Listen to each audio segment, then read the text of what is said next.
Out of every 1,000 men who joined the California Gold Rush, I'll bet half of them were named John. To distinguish between them, they had all kinds of nicknames, Johnny this and Johnny that. But there's only one who's gone down in history as Wheelbarrow Johnny. It is the last day of August, 1853. A wagon caravan from Indiana has just arrived in the mining camp of Hangtown.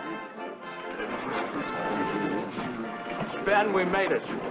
This time tomorrow, we'll be picking the gold off the ground. Hey, y'all men, this is the place to outfit for the diggings. I got everything you need at prices that can't be beat. Come right on in. This is your last chance to relax before you head for the diggings.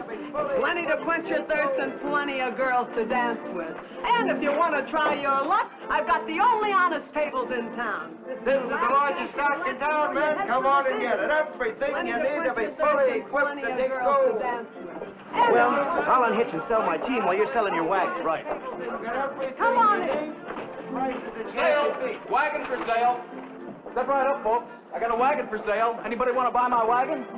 Get your digging equipment here, man. It's the largest stock in Anybody town. want to buy my wagon? I got a real good wagon. Meet me at the livery stable as soon as you get your money. We'll get outfitted for the diggings. Look here, folks. Wagon. That's wagon it, boys. Come right on in. For sale. Real fine wagon for sale. Right here, folks. What make it? I built it myself. You won't find a better one anywhere. Came all the way from Indiana without a single breakdown. Oh, what you asking for it? Well, I was hoping to get $250. For a wagon that's taken the beating this one has. Well, I'll throw in the bedding and the other equipment. With all the folks coming in, that kind of stuff ain't worth nothing. Well, you think 200 would... So, with the bedding and equipment.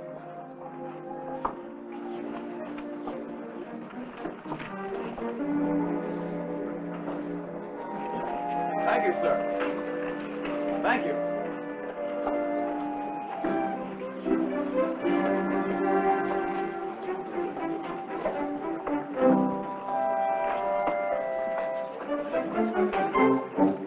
Good-looking wagon, Sam.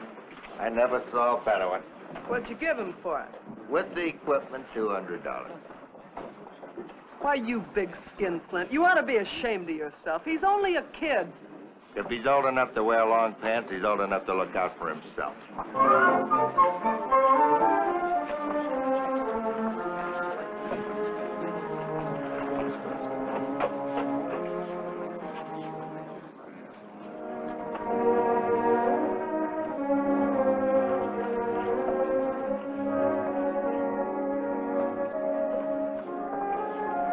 Always like to see a lad carrying a Bible. My mother gave it to me when I left home. Just like my own dear mother. Rest her soul. Oh, that storekeeper sure rooked you. Rooked me? Why, good wagons are at a premium here. You should have gotten double what he gave you. I should? Well, I guess that's what comes of being in too much of a hurry. Yes, you've got to keep a sharp eye out here, Sonny. See this? I made all this money in less than 2 hours just by having a sharp eye. Well, how do you mean? Come along, I'll show you. Well, I'm meeting somebody at the stable. Well, that's all right. It's right on the way.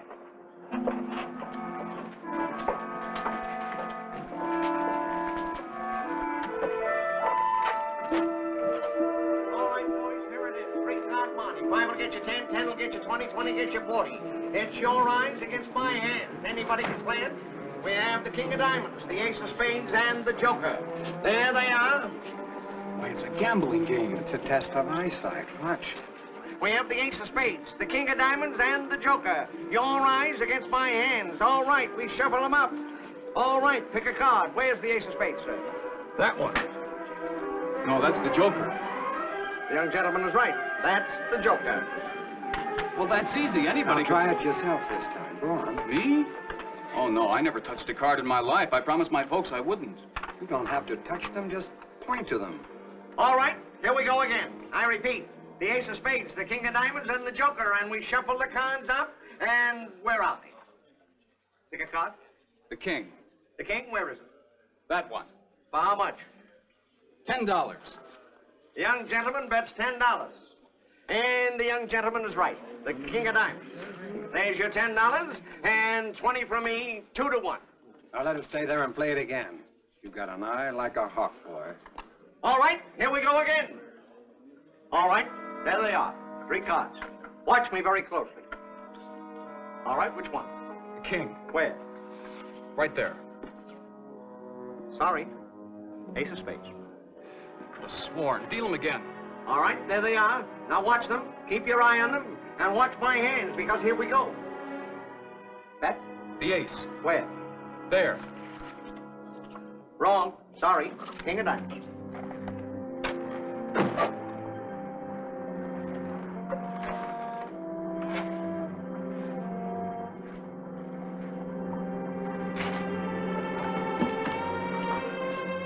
John, where you been? I've been looking high and low for you. Now, get your equipment ready, because we're all ready to leave.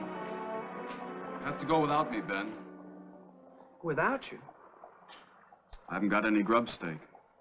Well, how come? You sold your wagon, didn't you? Yeah, I sold it. For $200. And I lost it in there. Gambling? John, what would your folks say? They'd say it serves me right. Look, John, well, I got some money left over from the sale of my team, and, well, I'll buy you some of the things you need, and with what I got, we'll make out. No, thanks, Ben. I don't want to impose on you because of my own lunk-headedness. Well, you wouldn't be, John. No. I'll join you later when I've earned some money. Go on now. It's every man for himself out here. Devil take the hindmost. Good luck, John. And the devil sure took me.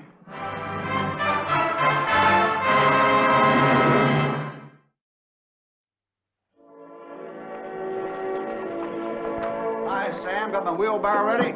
Well, let's go see.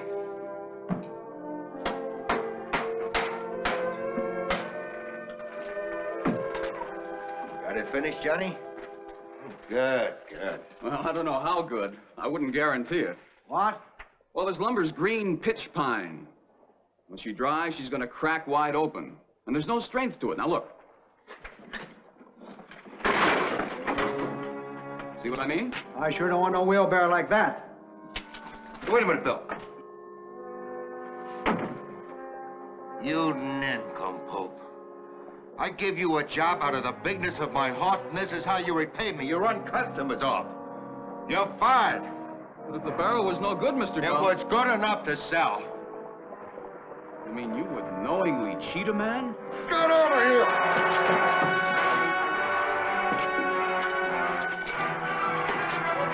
I gave you a $5 advance.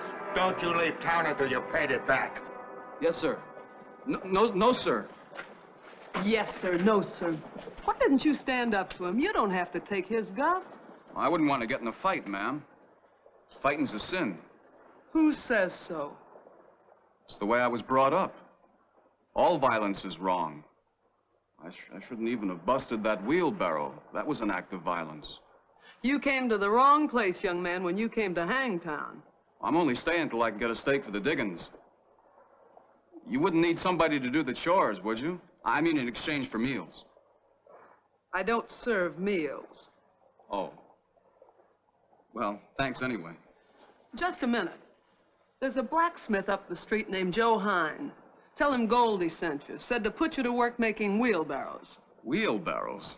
Wheelbarrows. Every miner needs one. Needs more than one the rate they break down. Well, mine'd stand up. I mean, if I could get decent material. Tell Joe to give you $10 a barrel. $10? Well, Mr. Dalrymple was only going to give me $5.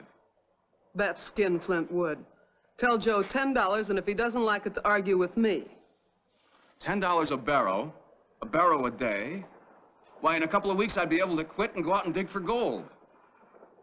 Gee, thanks, ma'am. Maybe I can do something for you sometime.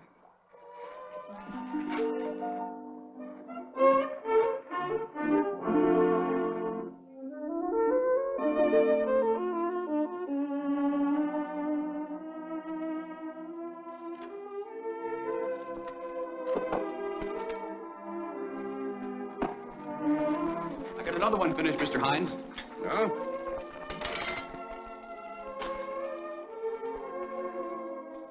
Fine job, John. There's your $10. Thank you, sir.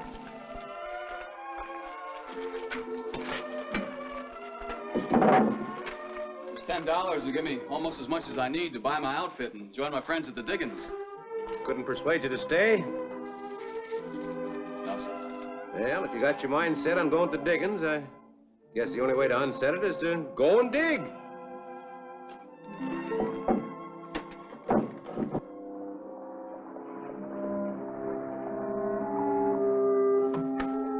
Good evening, Mr. Dalrymple. What do you want? I got a list here of the things I want to take to the diggings. After I pick them out, I'll come back with one of my wheelbarrows and get them. And pay for him? Don't worry, I've got the money. Fire!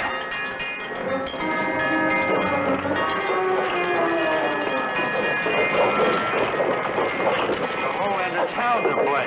Blacksmith shop, my money!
Tough luck, Johnny.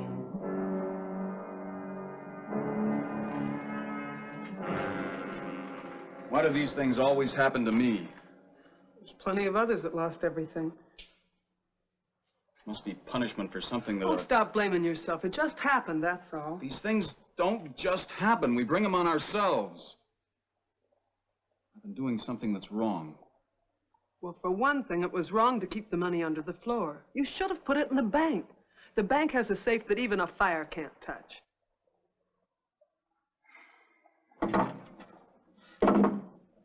Oh, no man anything. I'll never get to the diggings. I might as well quit trying. I'll stake you, Johnny. Fire didn't even touch my place. I've got plenty of money in the bank. Come on, how much you need? 100, 200, 300? I'd be ashamed to borrow from a woman. Then I'll give you the money. Thanks. But I can still build wheelbarrows.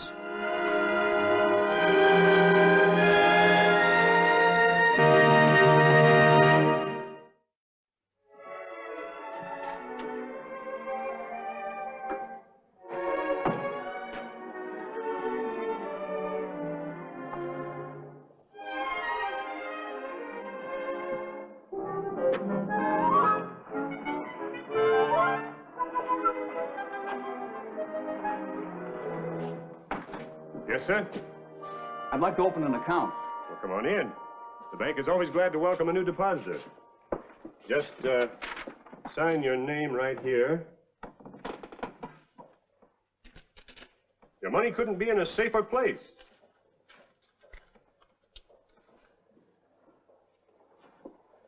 No danger of moths? Moths? Well, you know what the Bible says about treasure laid up on earth where moths and rust doth corrupt and thieves break in. You don't have to worry about any of those things, my friend. Not with this bank. There you are. $35. Thank you. Guess I don't have to worry about fires now. Ben! Johnny! Well, Johnny, where you been? We've been expecting to turn up the diggings every day. Well, I was all ready, but the big fire cleaned me out. Sorry, John. Is that gold? Hefty.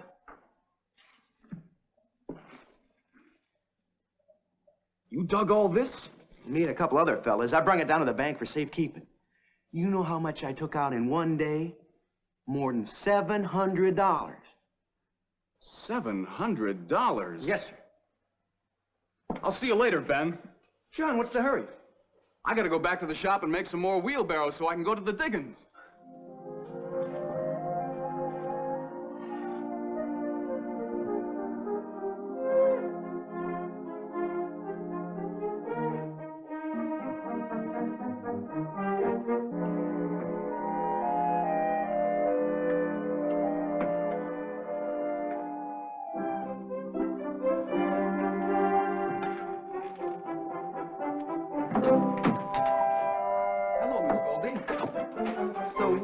Johnny's going to the diggings at last. I would have gone before this if I hadn't had so many orders to fill, and I didn't want to disappoint folks. Say, when's Joe coming back from Sacramento? He's due in this afternoon. You bought your outfit yet? Nope. I'm going over to the bank now and then to the store. You know how much money I got in the bank, Miss Goldie? $3,000. You're not carrying that with you to the diggings. Nope, I'm just drawing out what I need. Well, don't you leave without saying goodbye. I won't.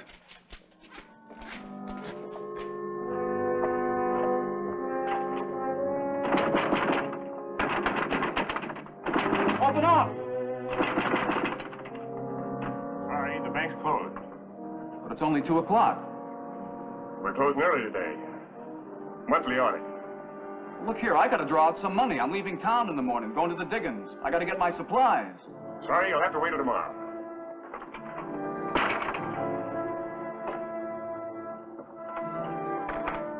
That pig-headed young Dutchman. All right, get along with your work.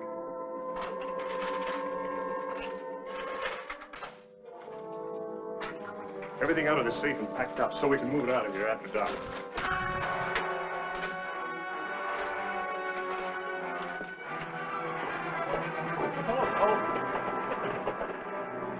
Johnny, good to see you. I was afraid you'd left already. I'm on my way tomorrow. I was supposed to pick up my outfit this afternoon, but the bank's closed. Closed? An hour early. Monthly audit, the bank man said. Seems like more things can happen to hold me up. Monthly audit? I don't like it, Johnny. You don't think anything's wrong, do you? Gee, I got $3,000 in that bank. I got $20,000, and I don't intend to lose it. Lose it? I heard a rumor in Sacramento. Come on over to the shop where we can talk. You mean a big bank like McAdams is in trouble? Well, some branches aren't as strong as Hangtown. I know how these fellas operate. They get in a jam in one place, can't meet their obligations. They have money from another branch to take care of it. Rob from Peter to pay Paul. They'd rob us? No, they wouldn't call it that. Somehow they've always been able to make it good. I don't like the sound of things. Well, what do you think we can do? Well, I wouldn't dare take it out in daylight. If they're going to do it at all, they do it at night.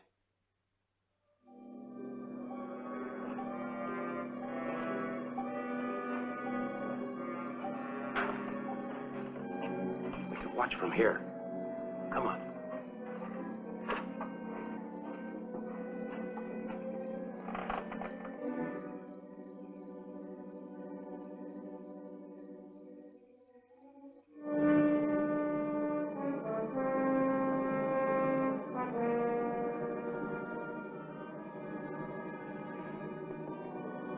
Stars are fading. Be morning before long. Yeah. If they was going to be here, they would have been here by now. Looks like we wasted a night's sleep for nothing. Well, at least our money's safe. First thing in the morning, I can go and draw out what I...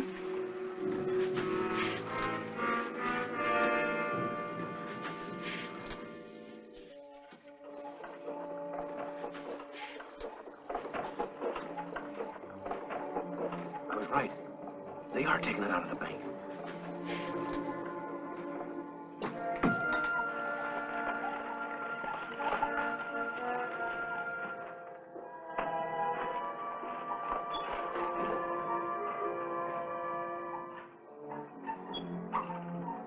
They're putting it in the store. That's Sam Dalrymple.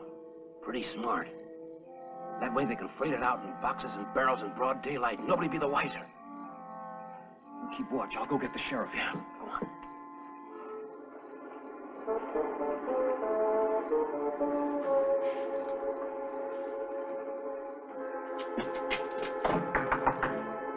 Sheriff?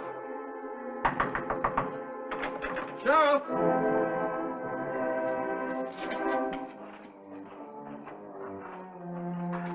That sheriff must be out of town. They might take it out before he gets back. What do we do? Act on our own. Have we got the right? It's our money, ain't it? But what I mean is...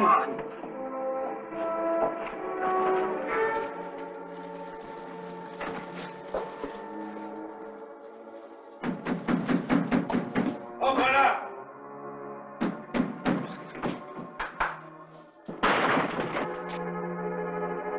What's the idea of breaking into my store? So this is what you call an audit, huh? Sneaking this out of town to some other branch, eh? What business is it of yours? $20,000 of that happens to be mine. And 3,000 is mine. Very well, gentlemen. I'll give it to you. And the rest you'll put back in the bank. Put back? That money belongs to folks who trust you. It's every cent some of them have got. What you're doing is just like stealing it from them. All I'm doing is carrying out orders from the head office. Not this time. See here, Hines. You've got no right to tell him what to do. Haven't I? No, you haven't. Then I'll let the town folks tell you. After I tell them what's going on here. Stop him!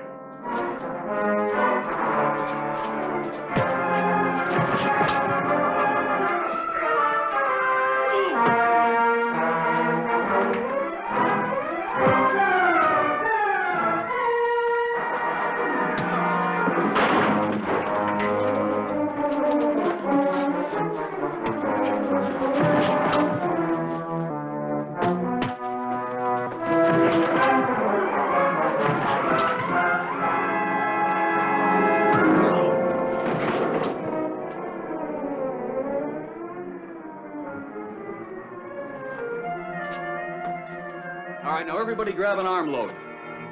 It's getting daylight. Somebody will see us if we go traipsing over to the bank with it now. Yeah. All right, you go back to the bank and get ready to open up as usual. Joe and I'll take care of this.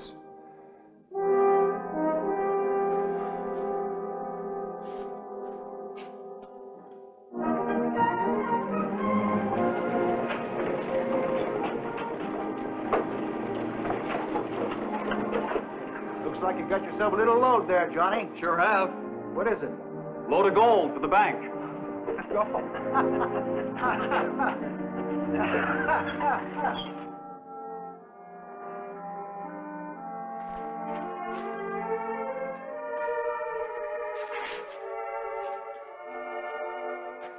Johnny, Joe tells me you're pretty good with your fists. I'm proud of you. Well, I'm kind of proud of myself. Fighting makes you feel good when it's for a good cause. Well, I got mine out. 100 cents on the dollar. Folks in Hangtown owe you a debt of thanks. I like Hangtown. Now I'm leaving it. Letter for you, Johnny. It's from one of my brothers. It's a good thing it caught up with you before you left for the diggings.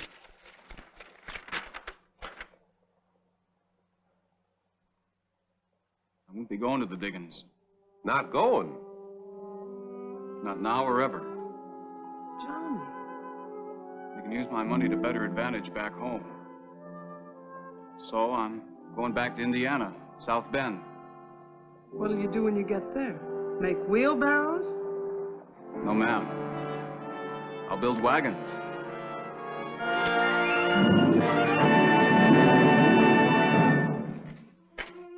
And build wagons he did. And from wagons went on to automobiles. That money he'd earned and saved in Hangtown was the initial capital for a company that became world famous. For Wheelbarrow Johnny's name was Studebaker.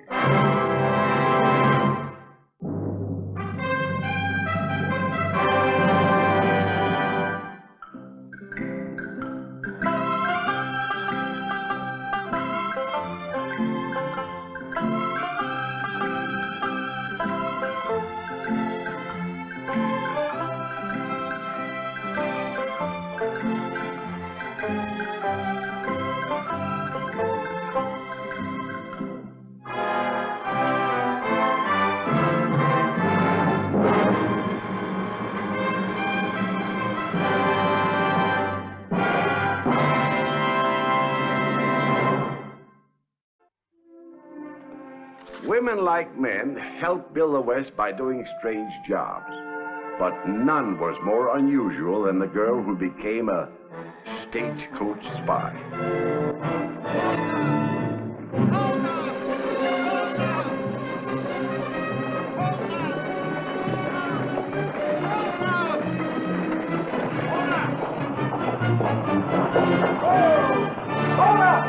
Another holdup.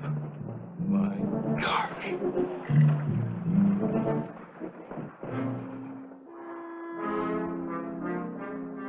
Well, that doesn't help much, but thanks anyway. All right, you're next, mister. Sheriff, I can't tell you any more than that fellow. You must have noticed something. When I didn't have a gun in my face, I had a fist in it. Sorry. So am I. Just once. Just once, I'd like to meet somebody who notices things when something happens. Tom, you're wasting your time. You'll never get them this way. You gotta go out after them. Oh, I'll go out, Charlie. The tracking them's going to be a waste of time, too, out in that rough country. Well, you better do something to help me. I can't take much more of this.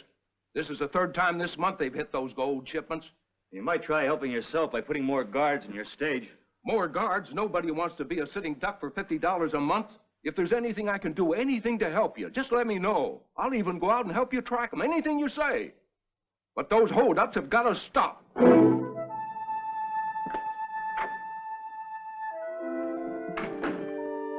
Oh, excuse me, ma'am. I forgot all about you. Obviously. I'm sorry I kept you waiting. But you don't have to stay around here any longer. I thought you wanted all your passengers to give you information, Sheriff. That's all right, ma'am. You probably didn't notice any more than the rest of them. Suppose you just sit down at your desk and write. Right, what? What I'm going to read you. All right. You ready? Ready. White man. What? Write it. White man. About 5 feet 8, slender waist, broad shoulders, broad forehead, steel blue eyes, deep set and piercing. Rather large ears, voice sharp and rough. Wait. Large ears, voice sharp, and rough. Scar on back of right hand. Scar? Like it had been scraped, just enough to break the skin. Bullet scar? Possibly. It wasn't healed yet. Now for his clothing. You've gone far enough. You know who he is? He was in this jail just last week, and his name's Benson. Todd Benson. Now, can you give me the description of the other two? No, they were too far away. Well, it doesn't matter. At least you pegged Benson for me. Ma'am, you were wonderful. What I mean is, this is even more than I'd hoped for. Still don't see how you did it. Takes a woman to look at a man, Sheriff, and really see him. Sure glad you were on that stage. Wait a minute. What about me? What? I lost everything I had in the world in that robbery. Oh, I'm sorry to hear that, miss. Or is it Mrs.? Miss Lee Whipple. Where were you bound for? Los Angeles to join my aunt. Now I can't even buy a ticket to Sacramento. Well, tomorrow I'll see what I can do about it. You ever been in jail, Miss Whipple? In jail? What I mean is, the hotel rooms are kind of scarce, and they're kind of expensive. And, I'm kind of broke. We got a lot of free jail cells. Me? Stay here? In jail? Well, why not? Look, you can lock yourself in, or out, whichever you want. All right. Give me the key. Good. I'll start locating Benson. Don't bother to sign the register.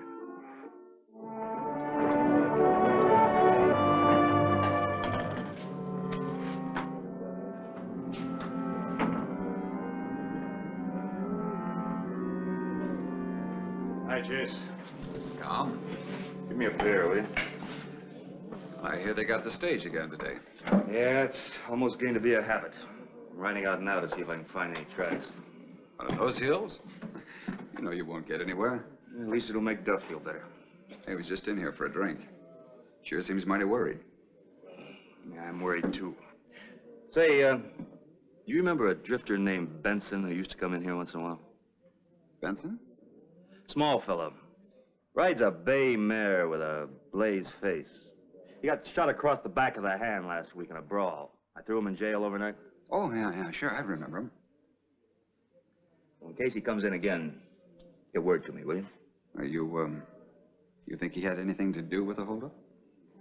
I'm sure of it. If I can get just one of those outlaws behind bars, I'll find out what I need to know about the rest of them. See.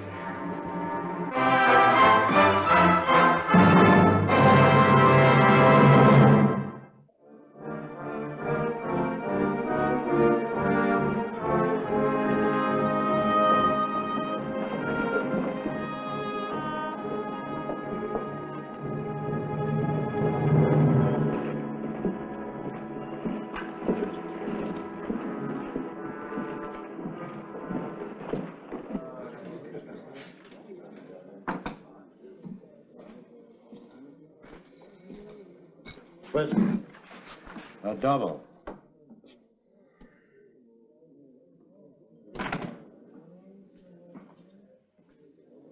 Didn't you get my order to stay out of here?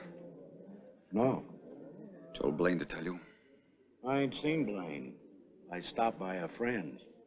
Well, you better get out of town. The sheriff's looking for you. Sheriff, That's right. He's got you tabbed in that holdup. who told him? That's exactly what I'd like to know. Go on, get out of sight.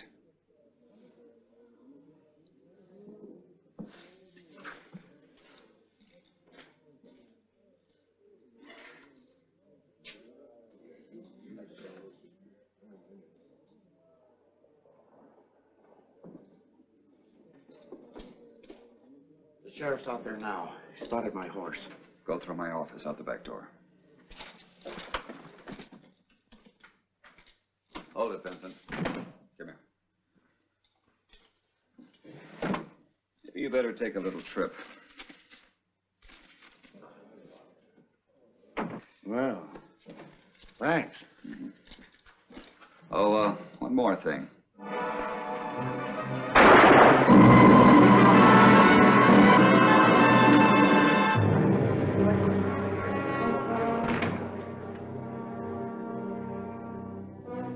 How did it happen? I tried to hold him for you. Pretended to offer him a job. Brought him in here to talk about it. He got a little edgy. Started to leave. So I pulled my gun to cover him, and he drew on me. That's too bad. He can't talk now. I'm sorry, Tom. There's just nothing else I could do. I'll send the coroner over. Better leave him like he is until he has a look at him.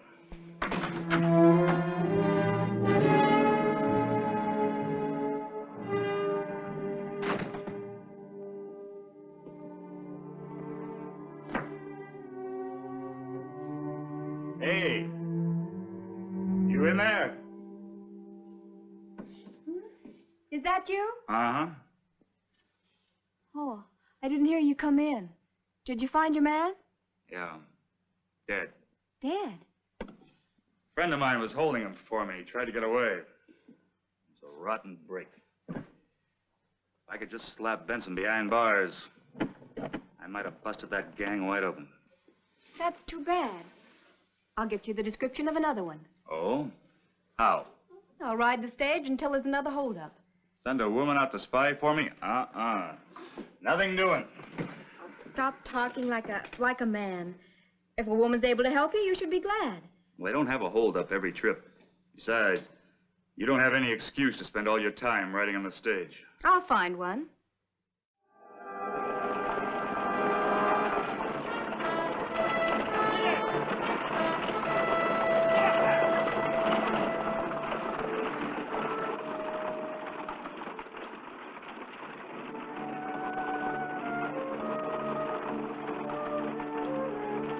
I'm sure you'll like them. I charge $1.50 a piece, and they're the best material I can get, and they're well made. Your shop's in Auburn, hey? Yes, but I get so much business in Grass Valley that it keeps me busy traveling back and forth. Look, I got all of these orders just on this one trip. Come up there. It's a holdup.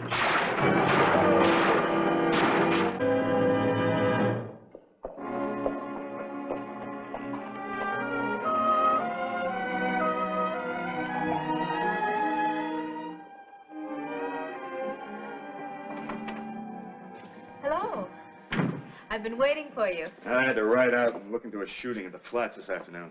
Just now heard about this holdup. I think I've got something for you. A redhead? Yes, he had sandy eyebrows and rather light-colored skin and big red freckles on the back of his hand. Thin build, one shoulder higher than the other.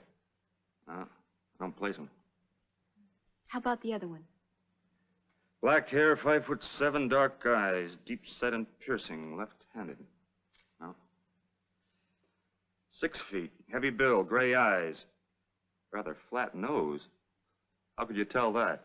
Well, his nose didn't hold the bandana away from his face very far. It had to be flat. You haven't finished. Very large forearms, hands heavily calloused. Walks with right foot turned in. Yes, like his leg might have been broken at one time. It was. A horse fell on him. His name is Manning. He works in the livery stable. Please don't take any chances. I won't take as much chance as you did getting his description.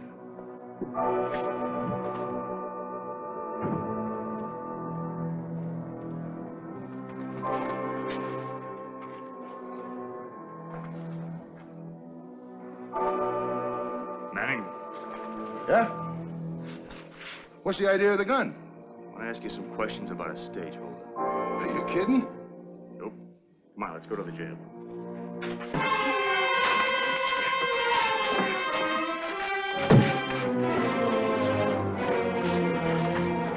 All right, come on.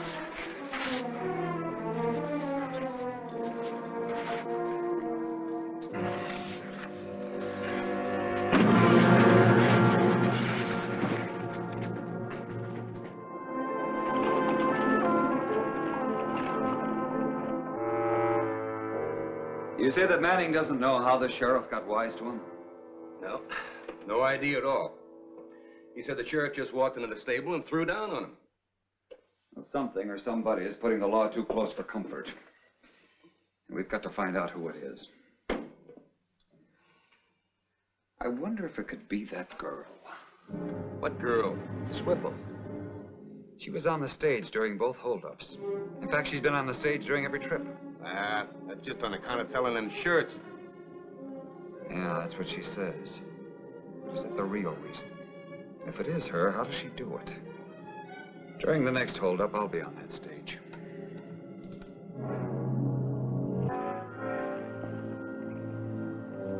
All right, don't be all day.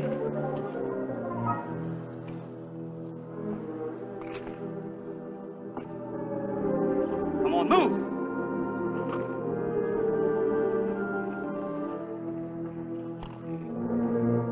All right, now get in the coach. On your way.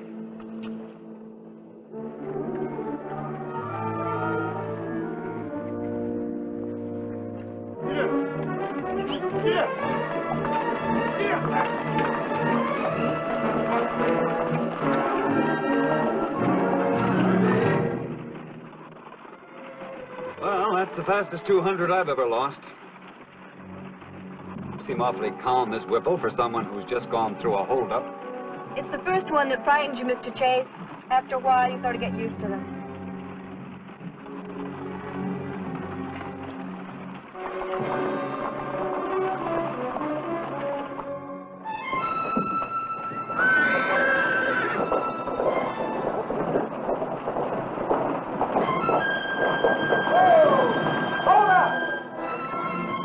Did you say $200, Ed? That's right. $200. Well, look, if you don't need me for anything else, maybe I better get back to my place and see if I can make up what I lost. Sure, go ahead. Now, how about you, sir?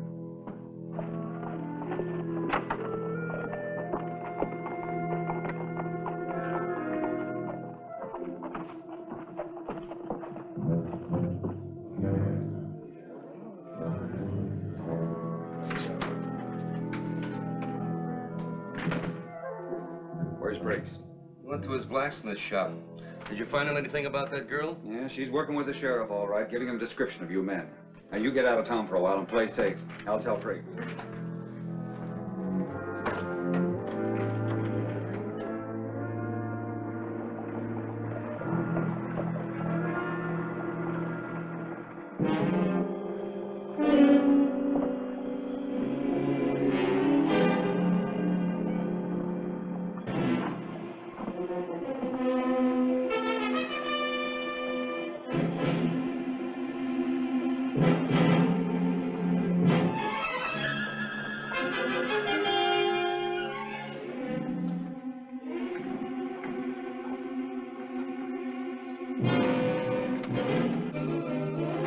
saw you bring him in. Is he one of them? He sure is. Can you make it stick? I sure can. Good, good. Charlie, you once said you'd do anything to help me. You mean it? Name it. All right. I want to slip this man out of here after dark. Have you take him down to Sacramento until his trial. I'll fix it so you can get the stage outside of town. Nobody will be the white. Think they might try to bust him loose, huh?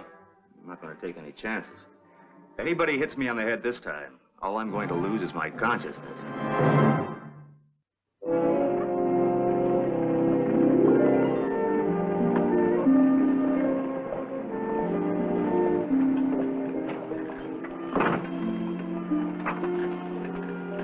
Rose wanted us to come out to dinner tonight. Tell him I'm sorry. All right, I'll write out and tell him.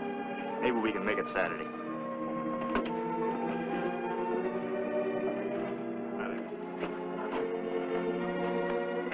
See you when you get back.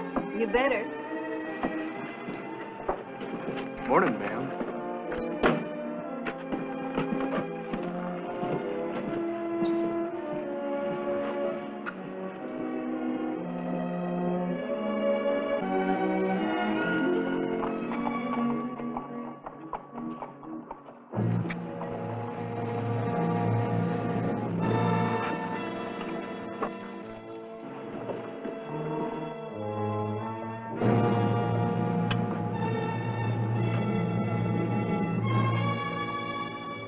Johnny, let her roll. Yes, sir. Oh, wait, please. I almost forgot something important. I'll just be a minute.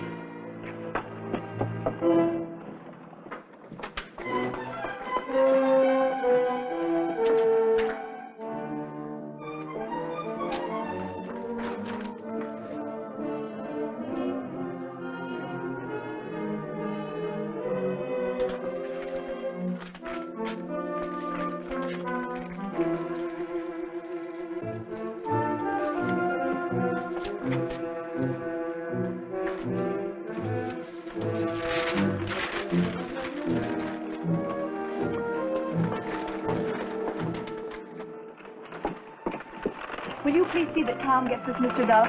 He'll want to wear it tonight for dinner. Oh, all right.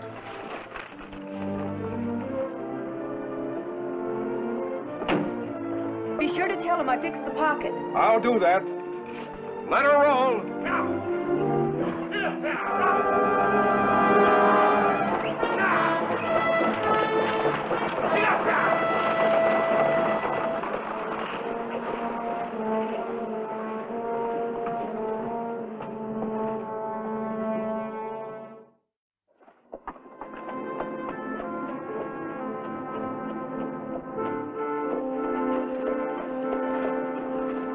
Oh, Tom!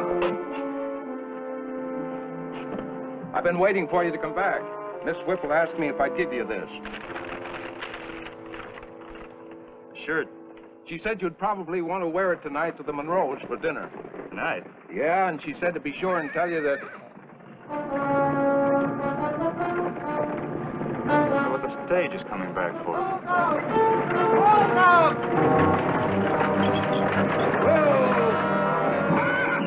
What's the matter, Johnny? Hold up. On the way to Grass Valley? You never carry any gold shipment going that direction. They weren't after gold this time. They were after Miss Whipple. Whipple? They told me to turn around and come back and tell you that they'd make a trade. Briggs for Miss Whipple. And you had until midnight if you ever want to see her again.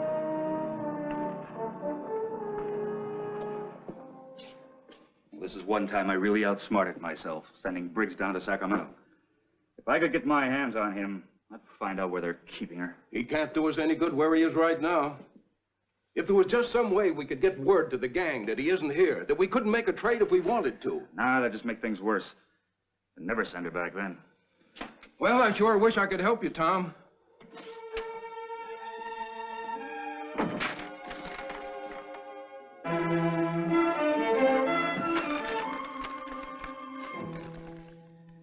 Ed Chase has the cigar case I saw the outlaws take from him during the holdup. Ed Chase has the cigar case I saw the outlaws take... Chase. Ed Chase.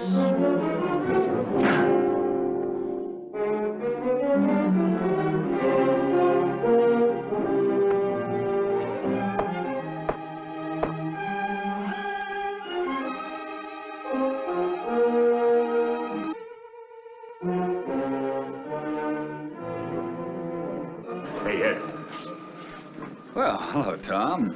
Any news on Miss Whipple? Yes, I found out where she is, and I'm getting a posse to go after her. I count on you. Oh, sure. Sure you can, Tom, sure. How'd you find out? Had a little, talk with Briggs. Look, we leave my office in a half an hour. I'm gonna round up some others.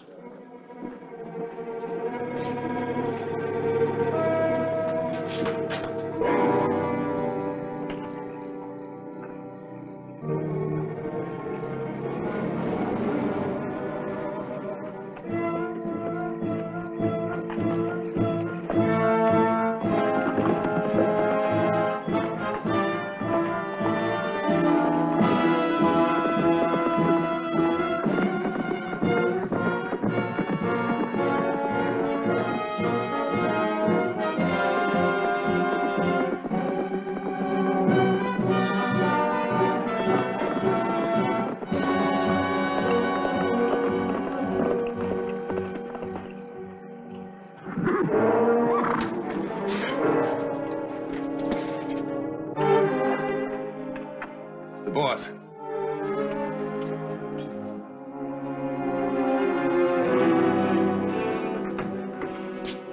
Well, did he turn Briggs loose? No, he did not. He made him tell where this place is. Now, look, there'll be a posse here in about a half an hour. I want you two to clear out. Take the girl with you. Go to Blaine's place.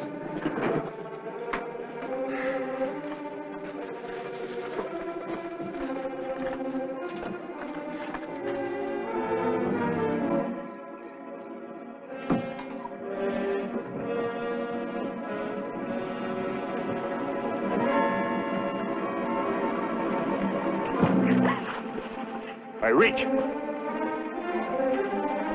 Drop those guns.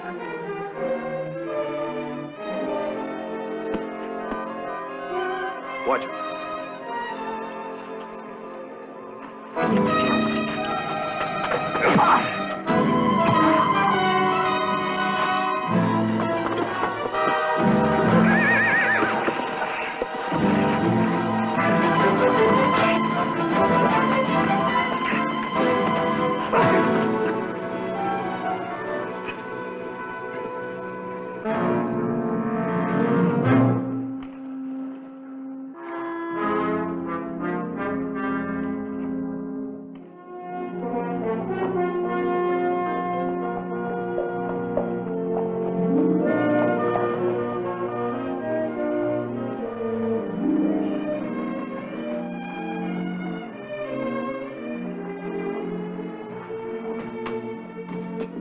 Good morning.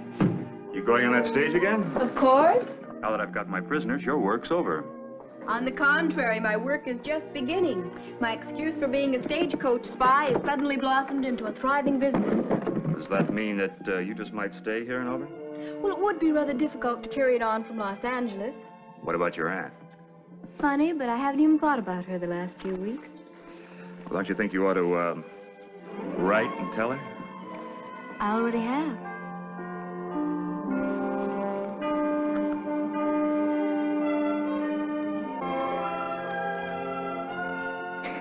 No, I never thought I'd see the day I'd be kissing my deputy. That shows how times change. It was a long time before Duff's stage line had any more trouble with outlaws. And the wedding of Tom and Lee was the only one I know of where the groom wore the bride's shirt.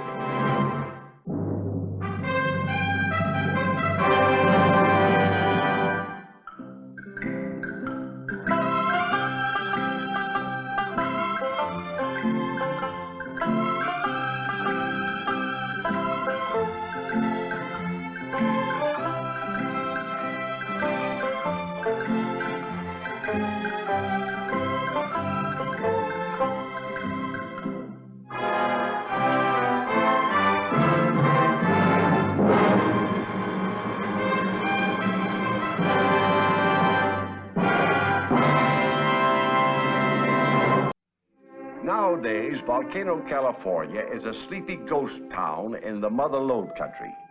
But there are still a few reminders of the time when there was an eruption at Volcano. It is the spring of 1861. Amen. At Let us pray. We thank thee, O Lord, for thy blessing so abundantly bestowed. We ask thee to guide our nation safely through these troubled times, that there may be peace between the states of the Union.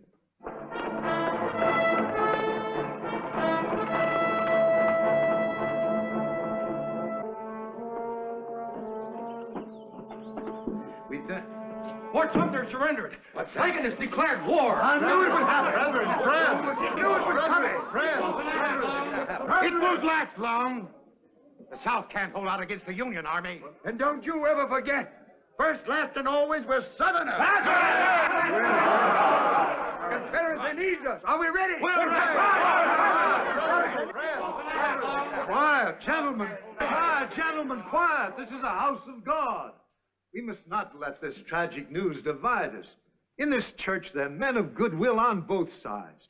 We must not forget our common brotherhood. Reverend, we have no brotherhood with the North. Mr. Taylor, the war is 2,000 miles away. We are Californians now. A lot of us don't feel that way. Mr. Taylor's right, Dad.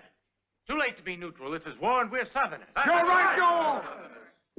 I wish I was in the land of cotton, yarn, brown body, either morning in the gray. Calais, body, eyes of Tennessee land, where I was born, where the old talking more than the grave. Gentlemen! In Dixieland, where I was born,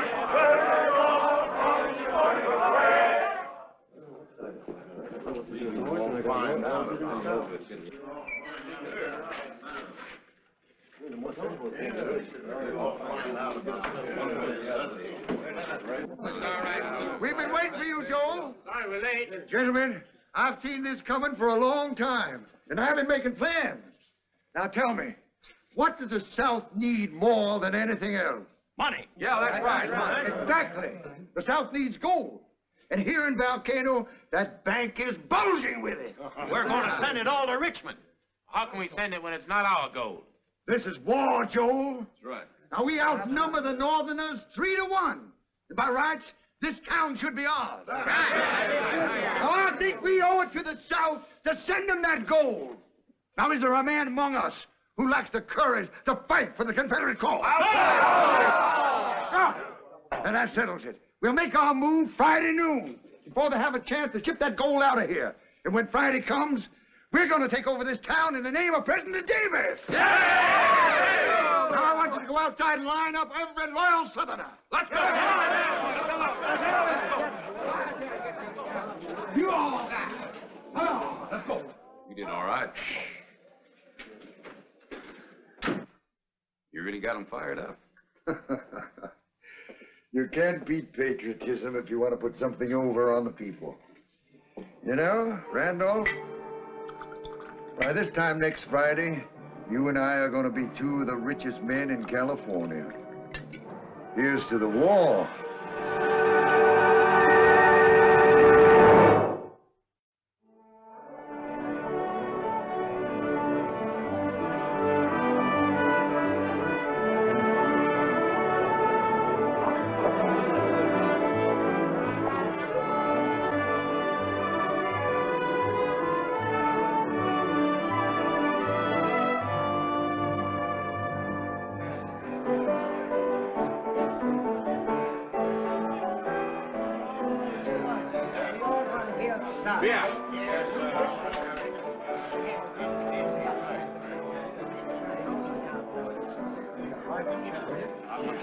Hello, Joel.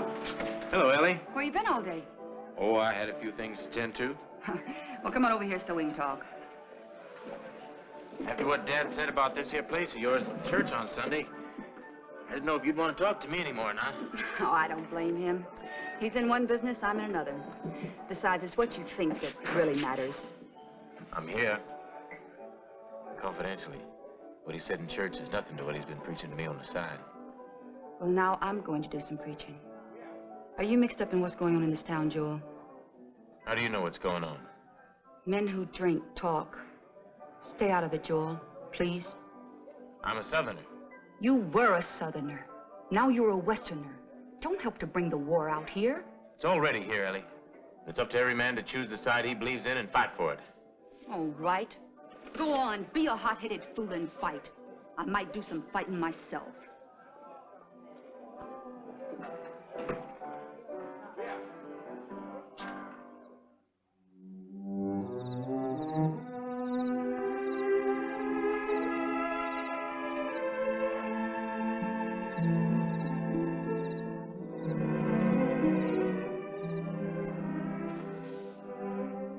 Well, Miss Worth, this is a pleasant surprise, seeing you come through that door. I didn't come here to get religion, Reverend Coleman. Frankly, I felt it was a little too much to hope for. However, I'm glad you're here. It's high time we had to talk about my son. I didn't come here to talk about Joel either. Reverend Coleman, there's going to be a lot of bloodshed in this town unless someone does something to stop it. Bart Taylor's organizing all the Southern sympathizers. Next Friday, they plan to take over Volcano, seize the bank, the mines, and take all the gold. Why did you come to me? I'm a Southerner myself. Yes, but first you are a man of peace. What is your interest, Miss Worth? Well, let's just say I'm a businesswoman. If this town should turn into a battleground, I lose a lot of customers. And so do you. We seem to have something in common, although for different reasons. But what can we do? Talking will get us nowhere. I had a sample of that in church this morning. You can go to San Francisco and get some troops. The soldiers in town, they'll think twice before they start anything. Well, that's a good idea. Why don't you act on it yourself? Well, I believe in a matter like this, Reverend Coleman. Your social standing would have more influence with the Army than mine. Miss Worth, in many ways, I've underestimated you. Since this seems to be a moment of frankness, I'd like to ask you a question. Is your interest in my son sincere or only for the purpose of hurting me? In some ways, Reverend Coleman, I overestimated you.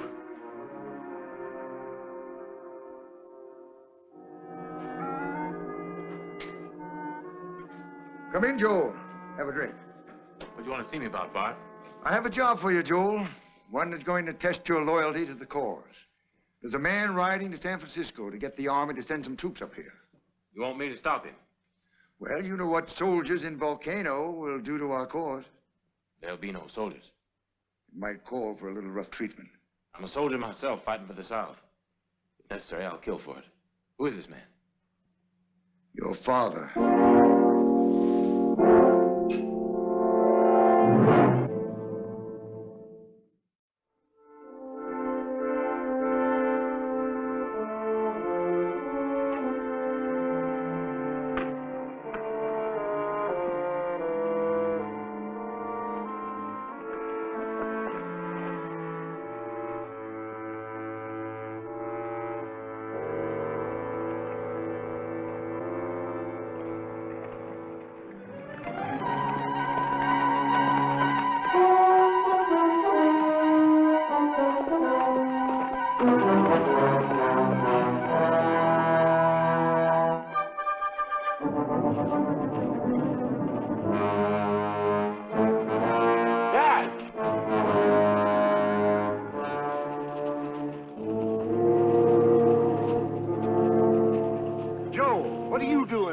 Waiting for you. I'm going along. You know where I'm going and why? Ellie told me. Well, that's funny. Your sympathies are with the uprising. Well, I thought they were, but after talking to Ellie, I realized there'll be enough battlefields without making Volcano one of them. Well, I'm glad to have you with me, son. Now, we'd better ride if we're going to get that riverboat to San Francisco.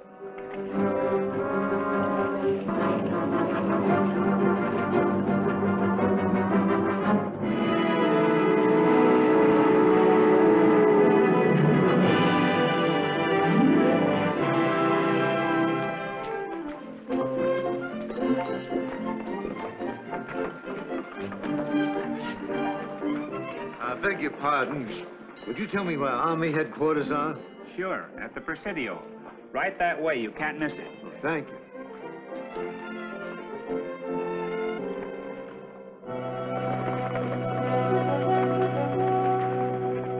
Reverend, it sounds serious.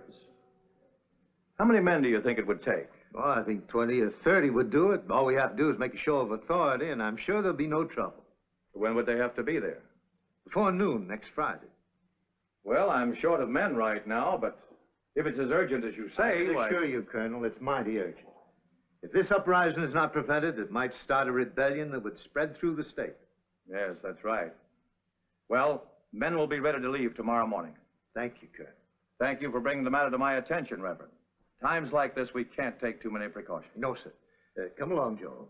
Good day, young man. Good day, sir.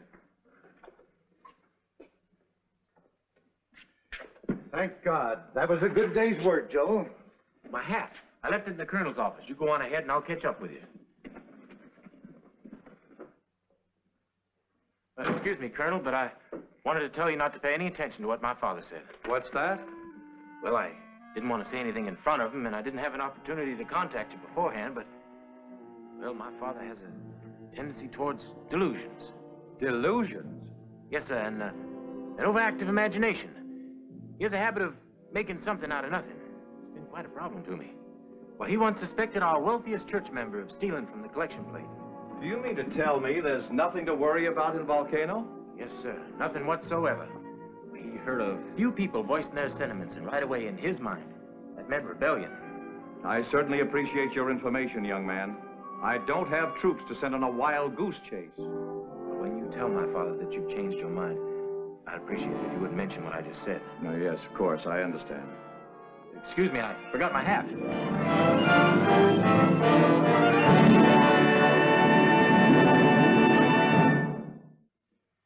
I just can't understand it. Yesterday, the colonel agrees to give the soldiers, and today he changes his mind. The colonel explained it to you, Dad.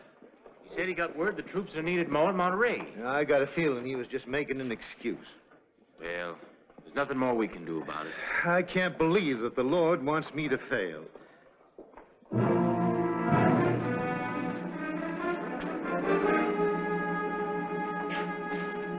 This is our answer, Joel. This cannon and Volcano will have more authority than 50 soldiers. Oh, forget it, Dad. Well, we haven't a chance of hauling this into town in a wagon. Well, why not? Well, they'd take it away from us. Yeah, you're right. Then we won't use a wagon.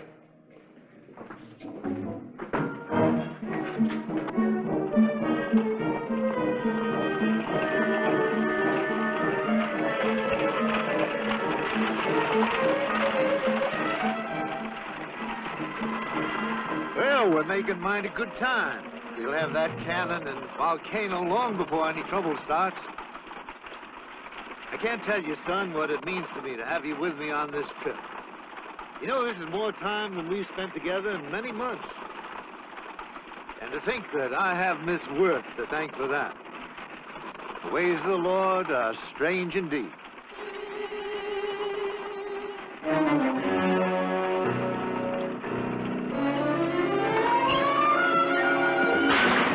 Look out, Joel.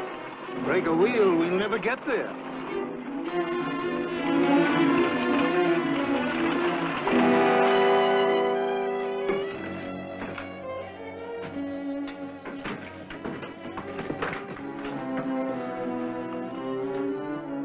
We'll grab off the bank first, then the express office. Then we'll move on the mines and clean them out. By that time, we ought to have a wagon load of gold. Should have. And just to keep up the appearances, I'm going to have some of the men ride along with us south for the first 100 miles. And then when they leave us, we'll head north to Denver. The Northerners have got wind of our plan of taking over the town. How do you know that? They're all barricading themselves in the bank. And they sent out riders to round up the rest of them. And we'll make our move before noon. Get word to the diggings and all the other places. Have those men get in here as fast as they can. Right. We'll still get what we're after.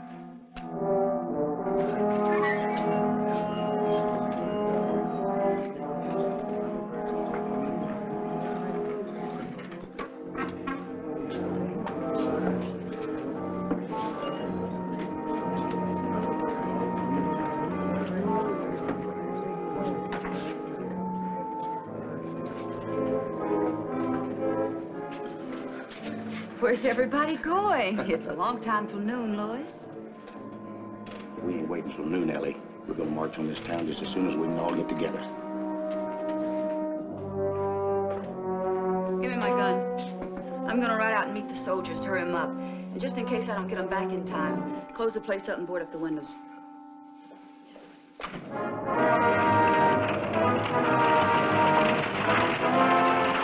we get to town, you better drop off and let me go in alone.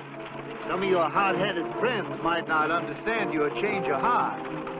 They might not understand what you're trying to do either. I'd advise you to give it up, Dad. Stick to your preaching. There are all kinds of preaching, son. This is the one kind that I think they'll listen to. Oh!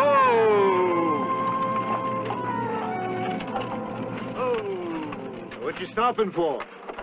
One of the traces is loose. We fix it, Dad? Certainly.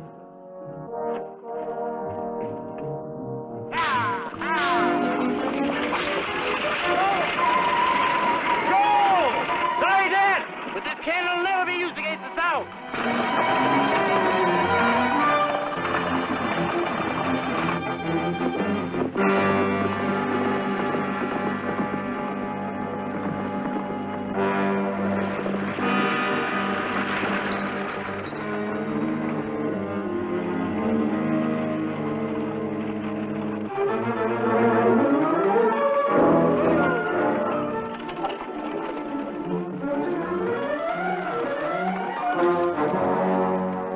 Well, Joel, Brad Taylor told me you went to Carson City. Well, I didn't. I went with Dad. If you're wondering where he is, you'll find him back down the road. Are there any soldiers with him? There won't be any soldiers. I took care of that. You took care of him. I'm fighting for the South, remember? What did you do to your father? Just left him to walk.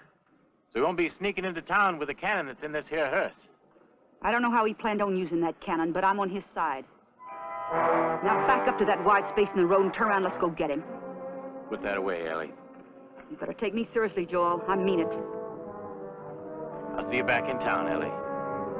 Now climb down from there.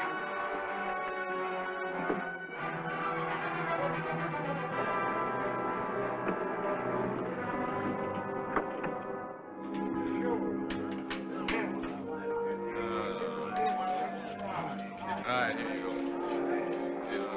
Yep. Where's Taylor? Tell him to come on out. We want to get started. Take it easy. Keep your shirt on. All the men out here yet, and the stronger we are, the less them Yankees gonna feel like fighting.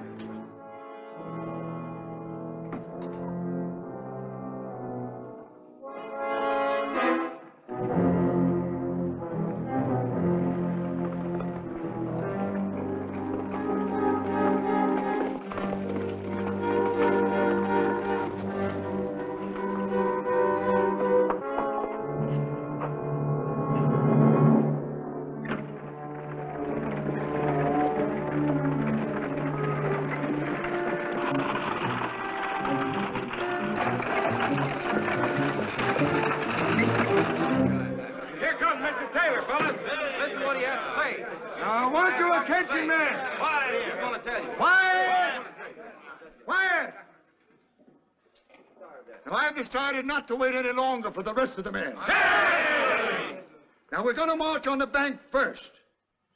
Now, I don't want any shooting unless they refuse to surrender.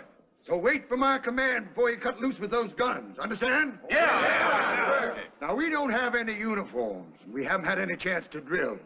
But I want you to remember this. We're still soldiers of the South. I want you to go outside there and act in a way that will make Jeff Davis proud of you.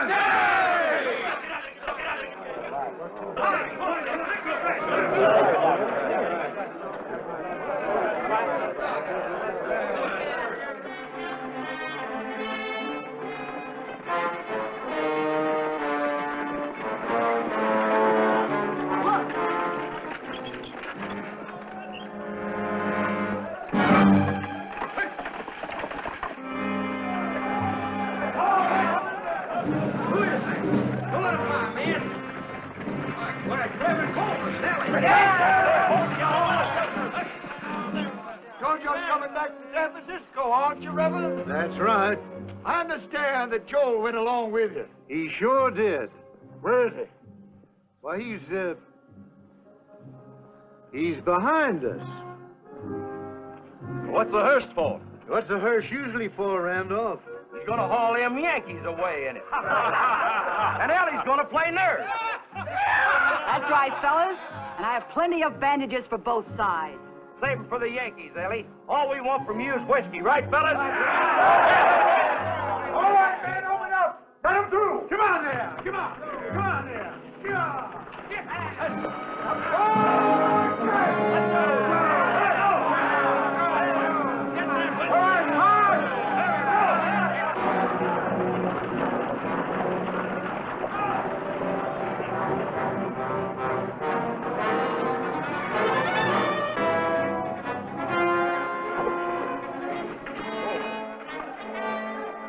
Come on, man. I've got a cannon in here. Get your out.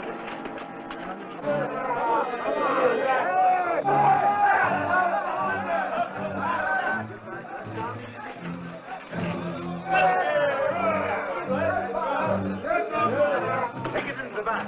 When do you get the first out of it?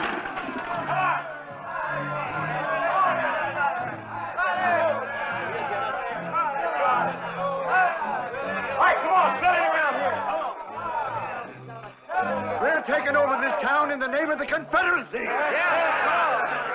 You've got 1 minute to come out and surrender. You haven't got a chance of holding us off. I warn you, open that door and come out. They're coming out.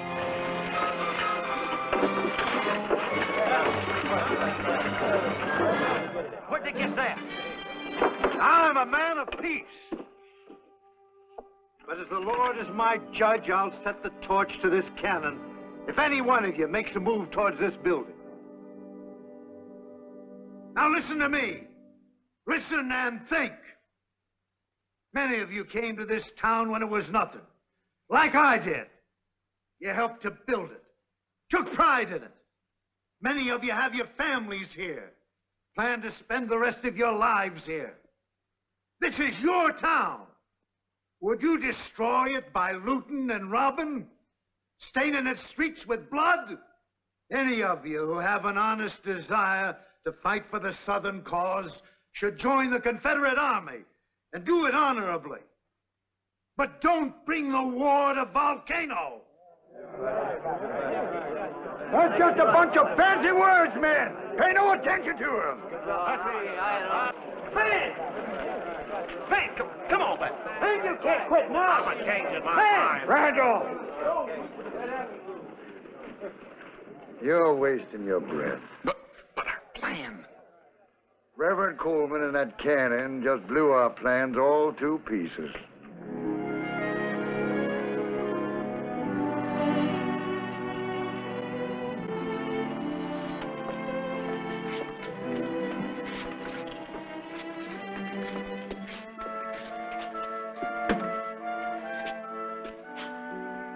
You were right in what you told him, Dad. I'm glad I was forced to listen and think, too. Well, it's all over now, son. Let's forget about it, shall we?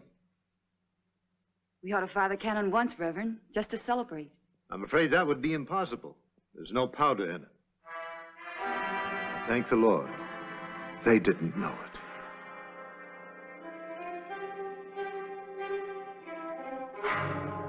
And so the threat of Volcano erupting into another battlefield was averted, thanks to a minister who knew how to fight for peace.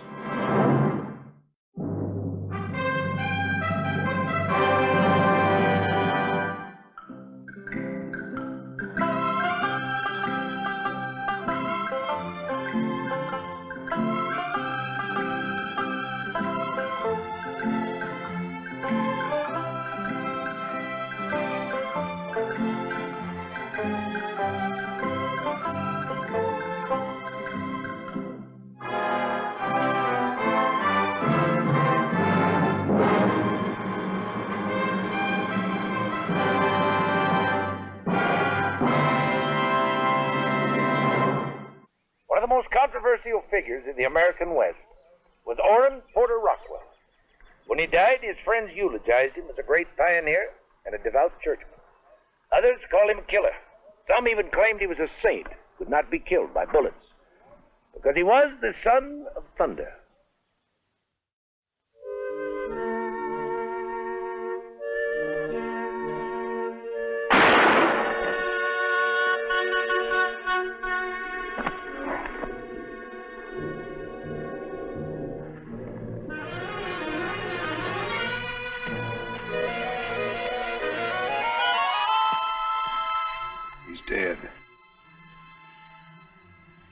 Hit his heart. Dead center. You got a light?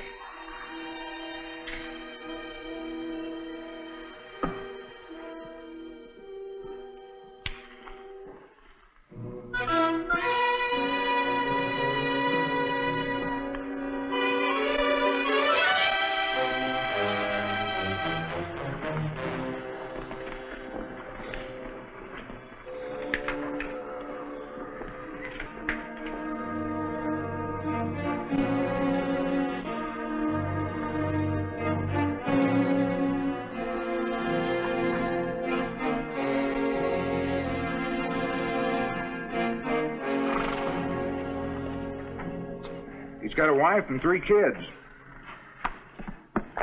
You never should have accused me of cheating. When I play poker, I like it friendly. You're pretty fast with a gun. You ain't never gonna see faster. I've seen faster. Not here in California, up in Utah, in the land of Zion. Was passing through there once. Saw this fella take a gunslinger faster than the eye can blink. The Destroying Angel, they call him. Brigham Young's right hand. Yes, sir, he's fast, all right. Sometimes man can get lucky. Maybe, but not this one. They say he's killed over 100 men. 100? Ain't no man put that many in pine boxes. This one has. Everybody in Utah knows about him. Some call him saint, some say he's a hard, cold-blooded killer. Curious thing about him, story goes he can't be killed by a bullet, that he's invincible. Ain't no man can't be killed by a bullet. That gunslinger I saw him kill, he got a shot off, too. Saw the hole where the bullet hit. But the Destroying Angel, he just shook that big old coat he wore. The bullet dropped right down, fell to the ground. Wasn't a scratch on him. You sure must have been liquored up. I don't drink, mister, never have. I'm telling you just what I saw.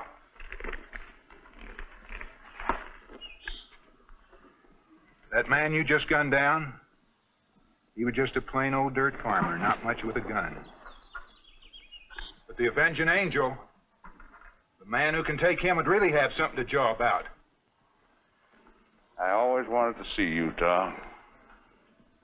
The one they call the Destroying Angel, he lives just outside of Salt Lake. What's his name? Porter Rockwell. And he can't be killed by a bullet, huh? So the story goes. Rockwell. Porter Rockwell. You were asked to leave 2 days ago. You've cheated my people and defiled one of our women. Now it's too late to let you go. The Lord waits his retribution.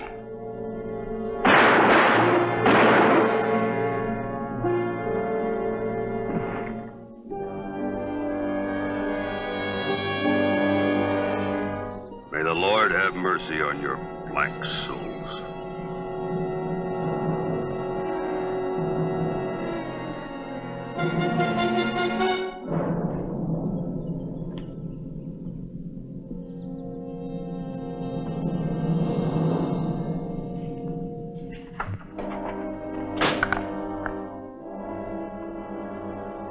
Marianne needs some things, Jess. Sure, Porter. 2 pounds of salt, some sugar, side of bacon. Coming right up. There was something else.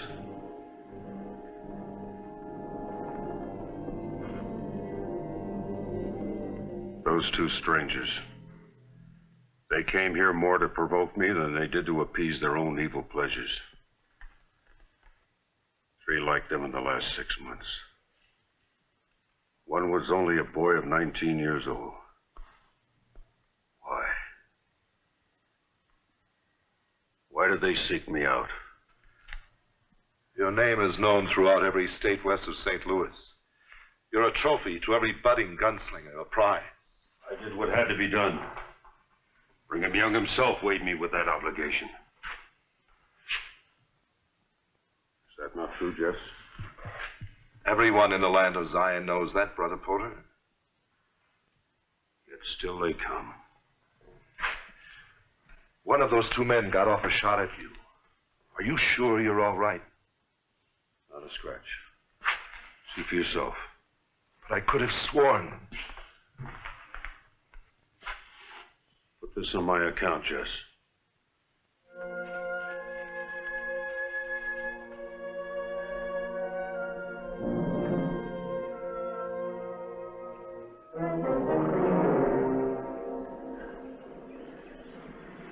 Here there was another killing.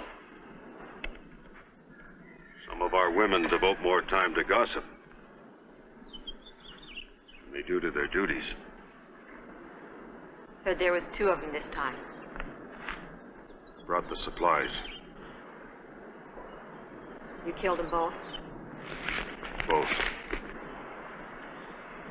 You all right? You can see for yourself, can't you, woman? Forgot the rice.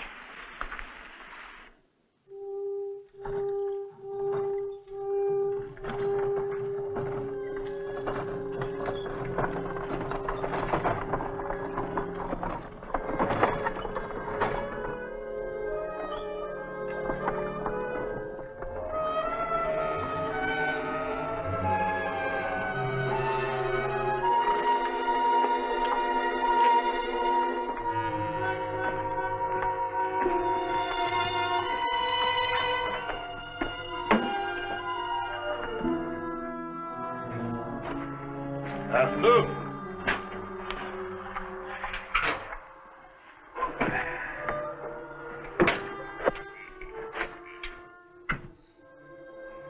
Sure is quiet country. Most of the time. Not all the hullabaloo like California. You got some jerky? Just made it by a hair. I was just fixing to close.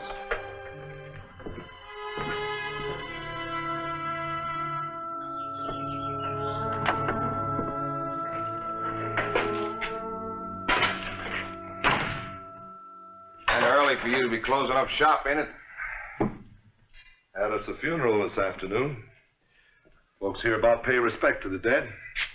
Don't like to do business on a day of death. Here, tell Porter Rockwell dug them 2 into the ground. With his own hand. What happened? They defied him. They'd still be alive if they'd had the sense to hightail it out of here. They made the grave mistake of trying to face down Brother Rockwell. 2 against 1 ain't bad odds. Maybe 2 ain't enough. Maybe 3 ain't enough against Brother Rockwell, or 4. Not with guns, anyway. Oh, I've heard that story about him. Supposed to be invincible, they say. Can't be killed by bullets. Never seen him been touched by a bullet. For what it's worth, mister, I've known Orrin Porter Rockwell ever since he came to Utah, and I've seen him maybe in a dozen gunfights and never get a scratch. Just the way Joseph Smith prophesied. You believe it? So far, ain't seen nothing to make me believe otherwise. You got $20. Why?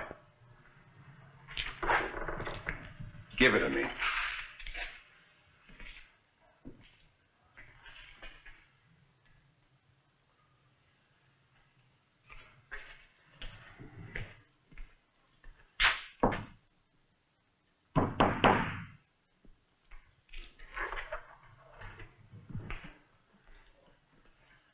See this bullet?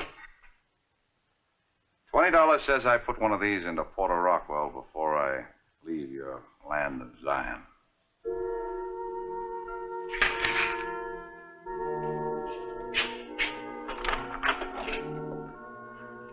I'll be back for that money tacked up there after I've destroyed your destroying angel.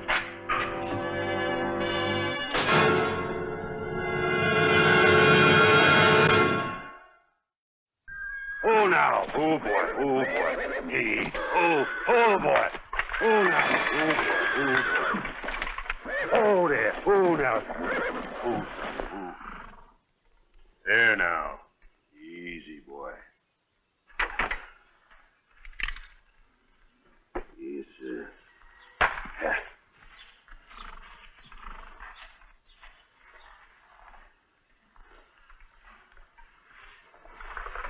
Pleased to see you, Jess. Porter, I've got to talk to you. Brother Brother Damien's been having trouble with his new horse here. Threw him twice this week. It's important. Promise a good brother I gentle him down. A stranger rode into town this afternoon. The horse can't think, but he feels. Looks like a hard case. You gotta handle him firmly, but friendly-like. He said he was going to kill you. When will they stop coming? Stop trying. He looks meaner than the others, more determined. They're all mean and determined. I could tell him you're not here. Left to go north someplace. He'd just wait. If he didn't wait, he'd be back. That's how it is with men like that. What are you going to do? Pray. I don't think my prayers would be heard. Somehow it seems to be written in the book that I'm ordained to rid the world of men like that.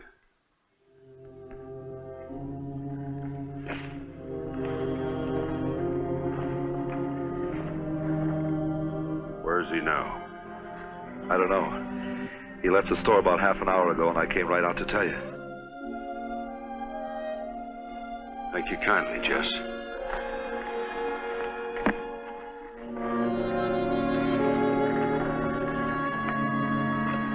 Anything I can do? Nothing. Nothing anyone can do.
Well, what do you want?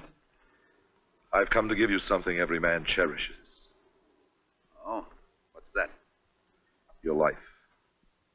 You worried about your $20? You can have it if you leave right now. How come you're being so generous? Any man's life is worth more than $20. Even yours. Oh, I see. Rockwell, he a friend of yours? He's a friend to everyone in this land, to the church. The church? A man who's supposed to have killed over 100 men? I don't know how many he's had to kill. But I know that he's blazed trails for the church to move here, helped Brigham Young to settle the land of Zion, protected people with his own life. And all those killings, what about them? Only God can judge such things.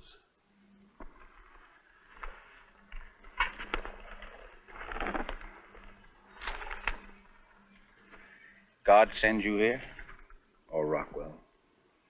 What's your name? Emmett Cashman. Remember it. Everybody from Missouri to California will know it one day. Soon. I wanted to know what to put on your tombstone. You're already dead.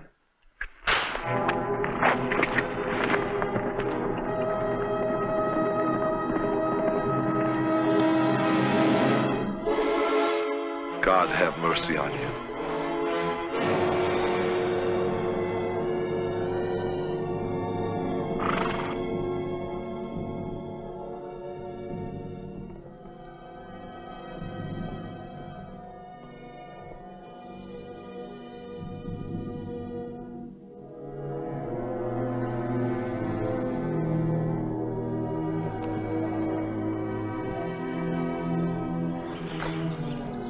It's there again. That look you get when you're fixing to kill. Tend to your chores, woman. I heard Jess before. You going after that stranger? I've got no choice. Let it begin now, Porter. A turning away from bloodshed to a gentle life. I don't seek out violence. It finds me. Are you sure? Are you really certain you don't look for a reason to kill? Those two men yesterday. Now this one. They came to kill me. So you killed them.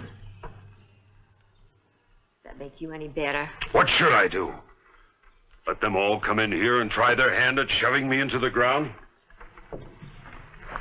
Joseph Smith said you could not be killed by bullets. If you believe that prophecy, what worries you? Why? Why do you disquiet me like this? Vex me with questions meant to provoke. Because there's no one else to do it. These last few years, all the killing, they've taken a hold of you. I could almost believe you actually pleasure yourself by killing. You blaspheme me. Blaspheme you? Only God can be blasphemed. Do you think you're a part of him? We're all part of God. Which part are you? Well, I'm warning you, woman. You go too far. The avenging angel, they call you. Yet the Lord said, vengeance is mine. I protect my people, the brethren Brigham Young put under my obligation. I've heard stories. Some say you killed just for the sake of killing. Lies.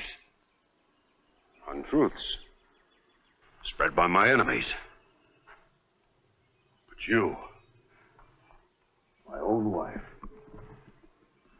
can you believe such vicious lies? I don't know what to believe anymore, Porter. All I know is you've changed.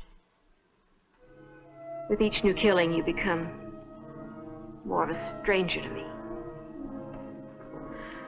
I think even to yourself. Has your female tongue had enough of its venomous exercise now?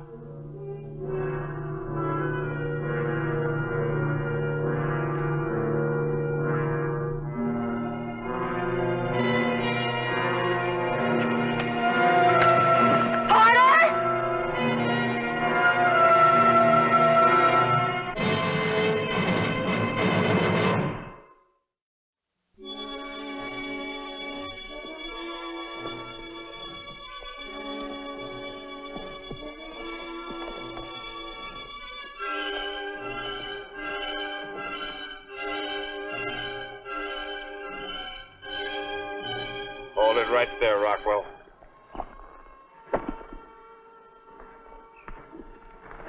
I'll give you time for a prayer, a short one. You can't kill me. Don't tell me even you believe them stories about yourself. I told you not to move.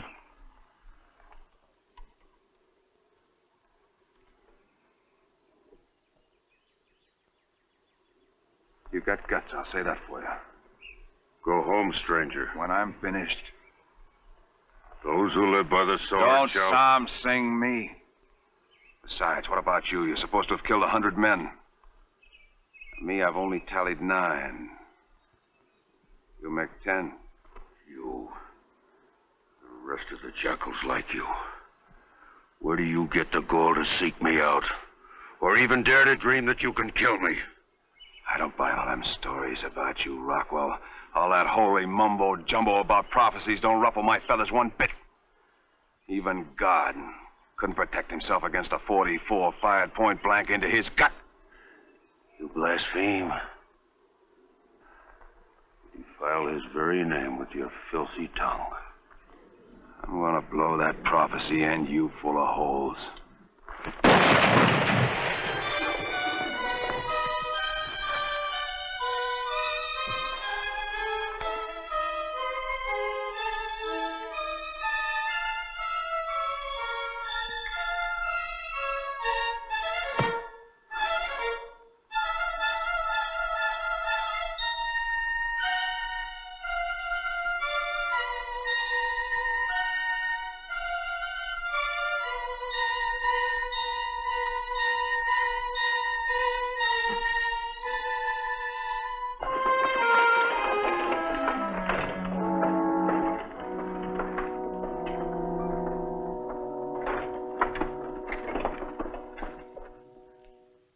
was there, up on the hill. I saw the whole thing.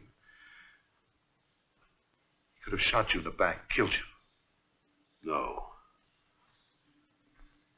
He wouldn't have killed me.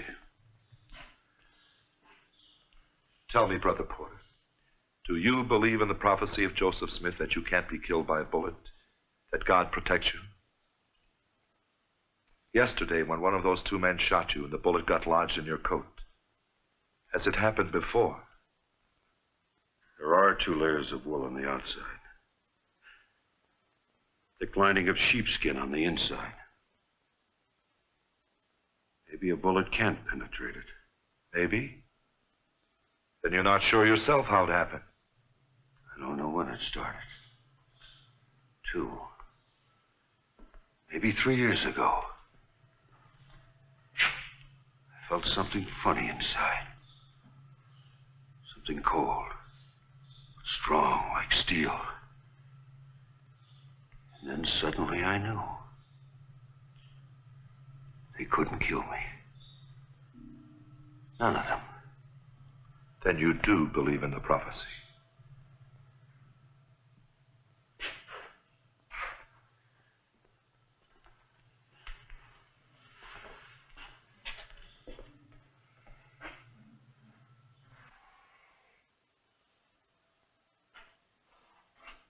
I know I'm alive.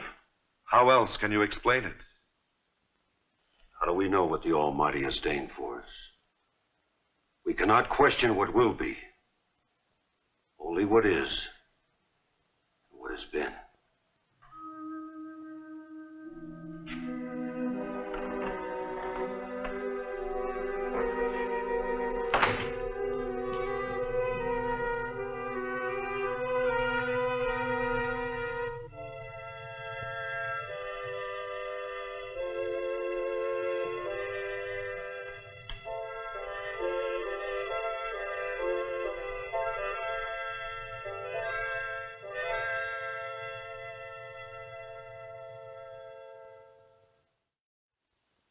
A great controversy still surrounds the legend of the avenging angel. He is still revered by some, disclaimed and despised by others. Did divine providence really protect him from bullets? Was Joseph Smith's prophecy true? Well, one fact is certain. Orrin Porter Rockwell, Mormon leader, pioneer, scout, and accused assassin, died of natural causes in Salt Lake City in 1878 at the age of 65.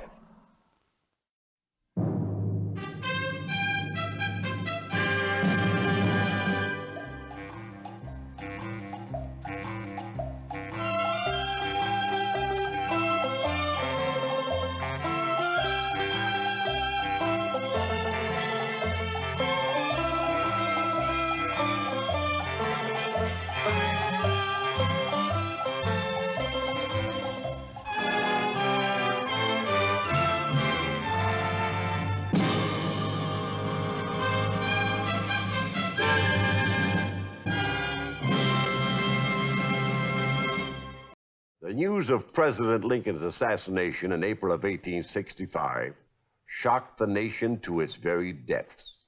No man in all our history was more universally mourned, and no one more bitterly hated than the man who killed him. Feeling was still running high 6 months later in the mining camp of Downeyville, California, which is the scene of this story of his brother's keeper.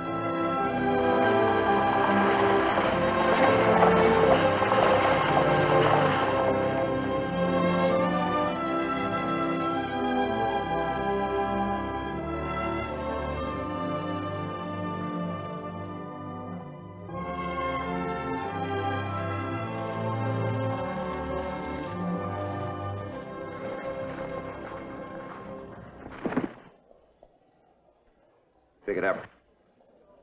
I said pick it up. I'm sorry. I was looking at the theater. I've played here before. This is a return engagement. Allow me to present myself. I know who you are. It's best you get back on that stage and get out of here. You're not wanted here. You're speaking for yourself? I'm speaking for the whole town. I live here.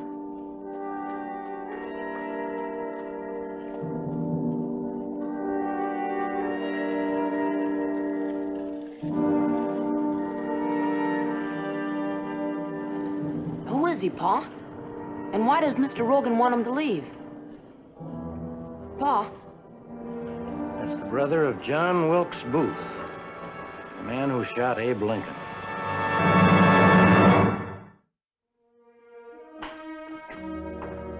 Sorry, sir, we're all filled up. Perhaps later in the day when the afternoon stage is left. Not a chance, mister. May I leave my bag while I attend some business down the street? Thank you.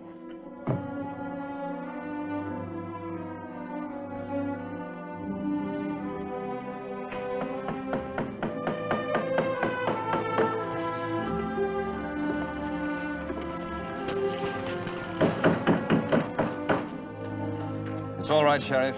I've rented the theater for tomorrow evening. My manager made the arrangements by mail.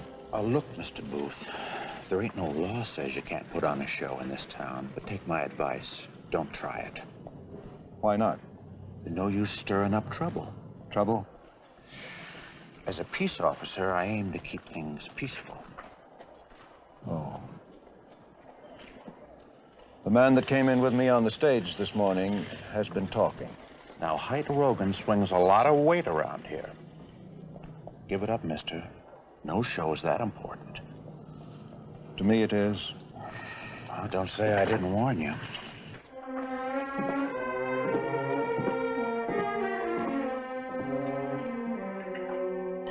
I told you before, we're all filled up.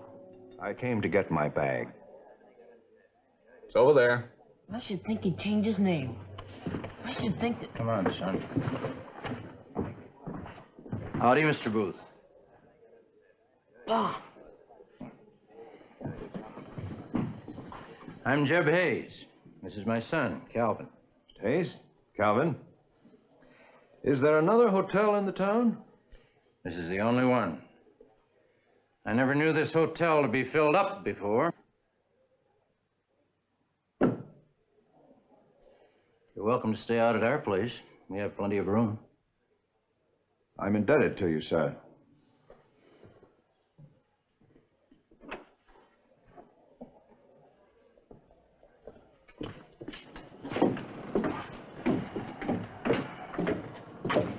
I just have to pick up some supplies.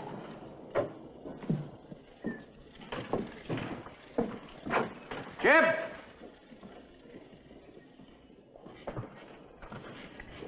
I want to talk to you.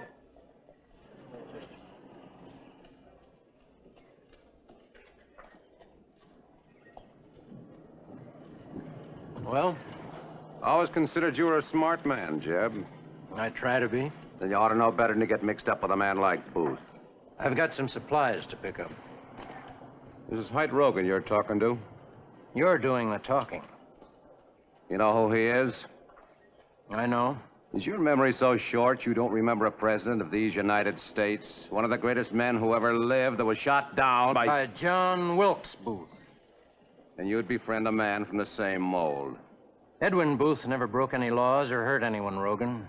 And if he had, it's still not your problem. I say it is. I've got a big stake in this town, and I don't want it dirtied by a breed of murderers. I'm warning you, Jeb. Don't mix in something you'll be sorry for. I'll be the judge of that.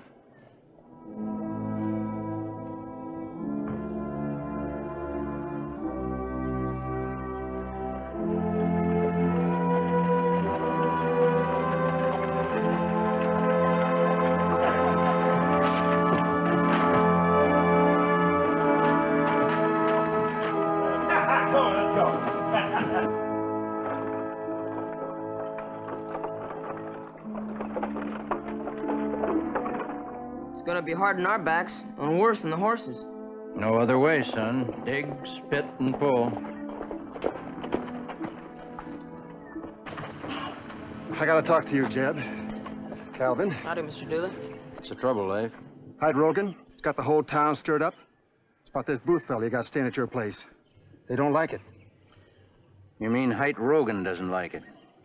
There's something eating inside of him, Jeb. Those eyes of his. They stare clean through a man. Got work to do, son. Pa, maybe... Got land and cattle to tend.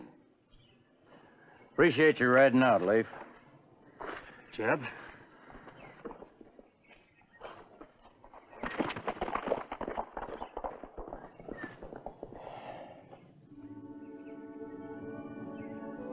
What's the matter, Calvin? Pa, can I ask you something? Go ahead.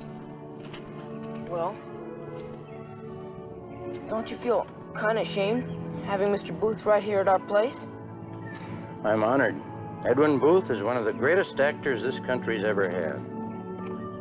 Is that why you invited him? I invited him because he had no place to go, no friends. Well, you can't blame folks, Pa. You can't blame Mr. Booth either. Well, John Wilkes was his own brother.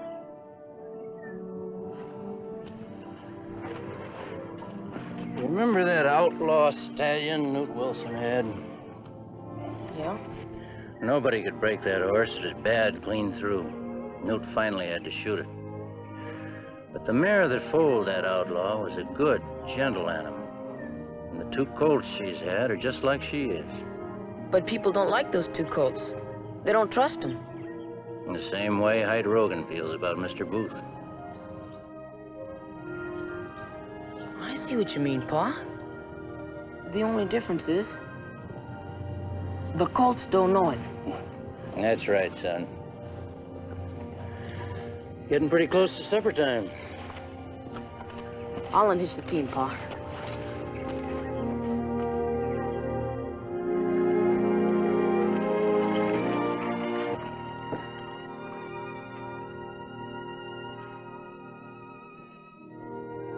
Mr. Booth? Yes? I'm sorry to have to tell you this, but Hyde Rogan has been stirring up the town against you. There's a Rogan in every town, Mr. Hayes. There always will be a Rogan someplace, somewhere, keeping the tragedy of Lincoln alive. The name of Booth, an infamous thing. No man has the right to become another man's conscience. No. The devil takes care of that. I've had my share of him. Like a dull actor now, I have forgot my part, and I'm out.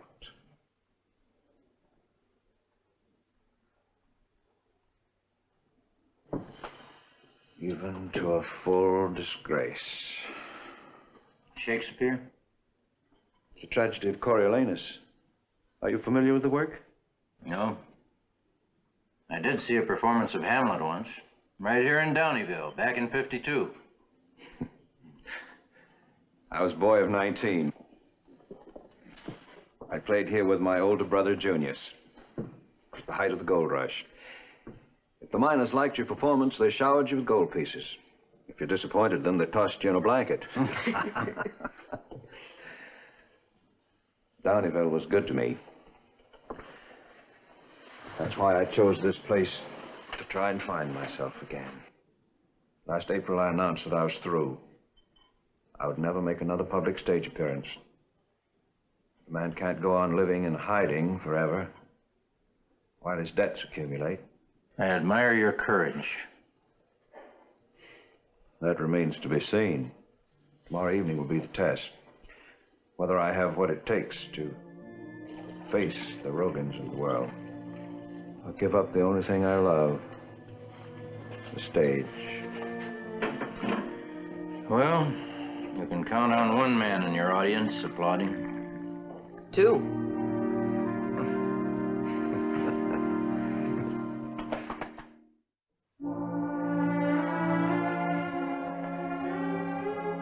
Shakespeare, Calvin. Folks around here don't have time for much book reading. Education doesn't always come from books, Calvin.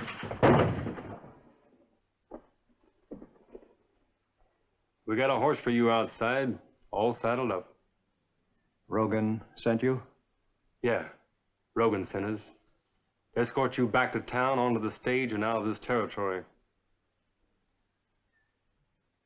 What if I choose not to leave? That'd be a bad choice. Boy, when the old man gets back, tell him he's got any complaints. He can take them up with Hyde Rogan. You ain't the law. You can't come in here and...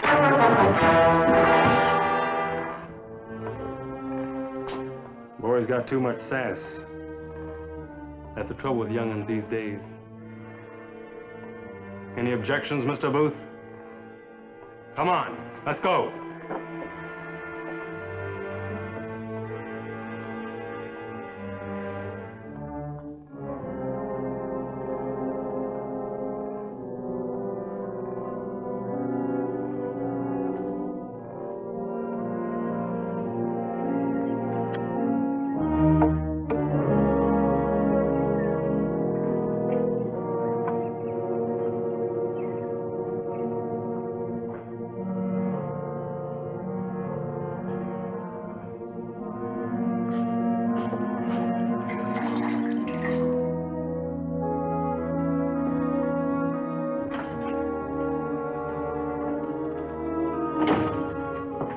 Come back to get another axe. What happened? Where's Mr. Booth? We're running him out of town. Rogan? We're waiting another man. Came here a short while after you left. Did they take him with them? Wasn't nothing I could do. They had guns. But I tried, Pa, I tried. Did those men hit you? I'm all right. Did they?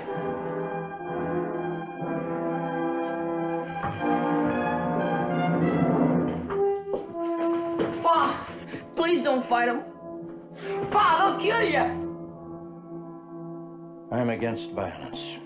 Always have been.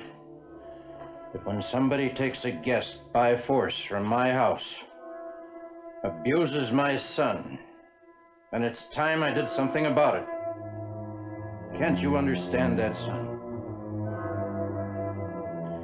I'm riding into town. You stay here.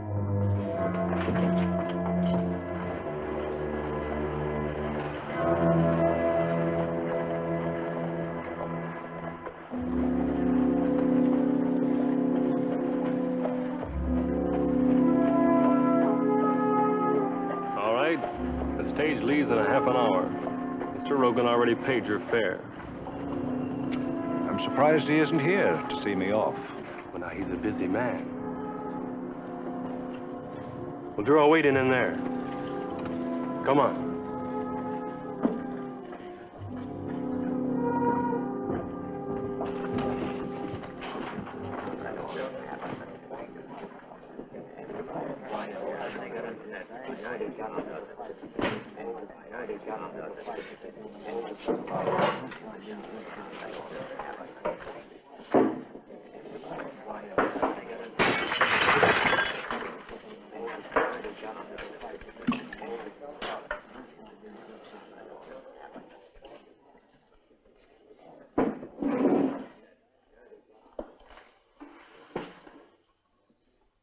To your exit, Mr. Booth.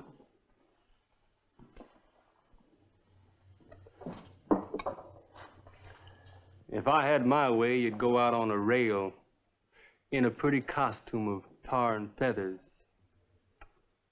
What's the matter, play actor? You forget your lines?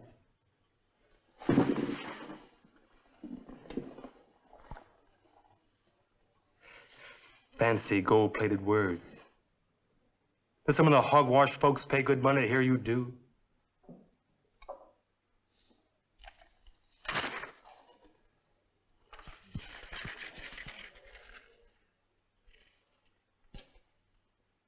A right-thinking man needs only the good book.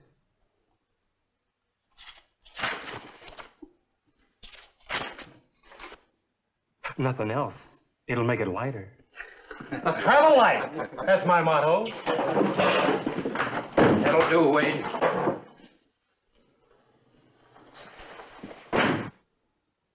You come for your guest, Mr. Hayes? I came to find the man who invaded my home and assaulted my son. Invaded, assaulted. You talk like a bloody play actor yourself. Quiet, hold it. Now, Rogan promised me there'd be no rough stuff. Now, give me that gun. You a party to this? No, just aiming to keep the peace. Till the stage comes.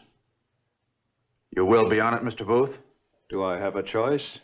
Well, it's a free country. I suppose it's up to you.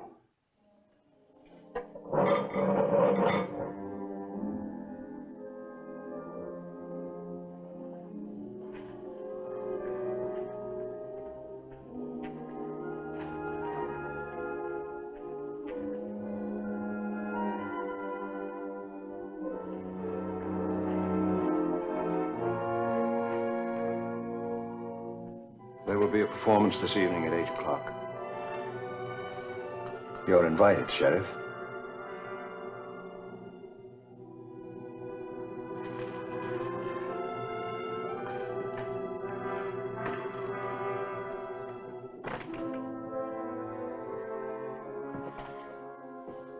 How's the house?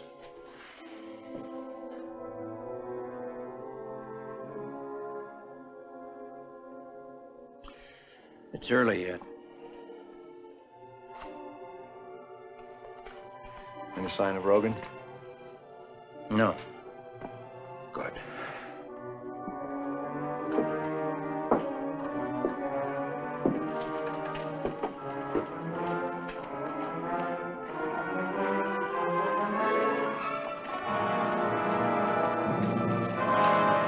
What is it? Rogan.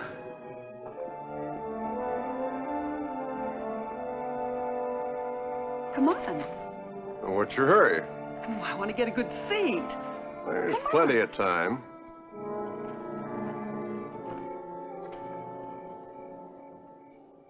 Good evening, Sheriff. Beautiful night, isn't it? What are you doing here? There's no law against a man standing around, is there? Now, look, Rogan, I don't want any trouble. Why, Sheriff, there isn't any trouble. Never seen the town quieter.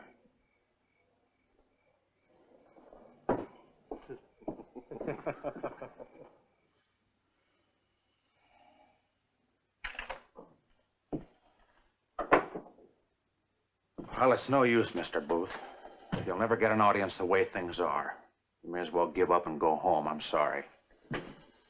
It's Hyde Rogan, isn't it? Stopping people from coming into the theater. He's not stopping anybody. He's not doing anything. But if Hyde Rogan and his boys are out there, then people are too scared to come in.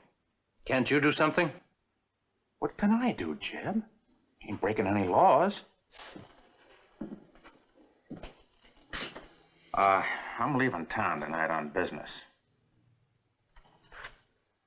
If there's any trouble, you'll have to handle it yourselves. Your gun's over in my office if you want it.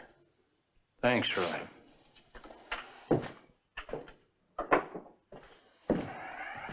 I'll be right back. No. No shooting. Anything but shooting. There won't be.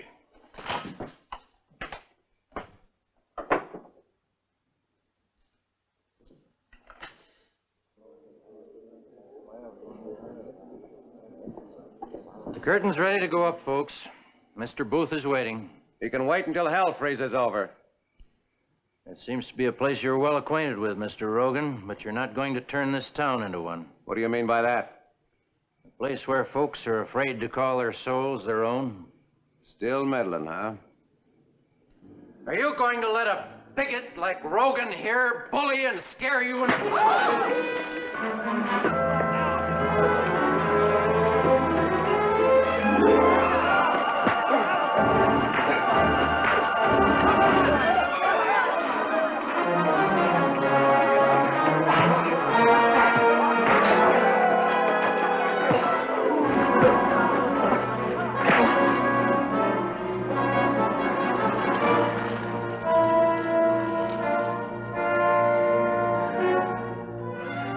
Theater's open, folks. Unless you're still afraid. Well, I don't know about the rest of you, but we're going in. Us too.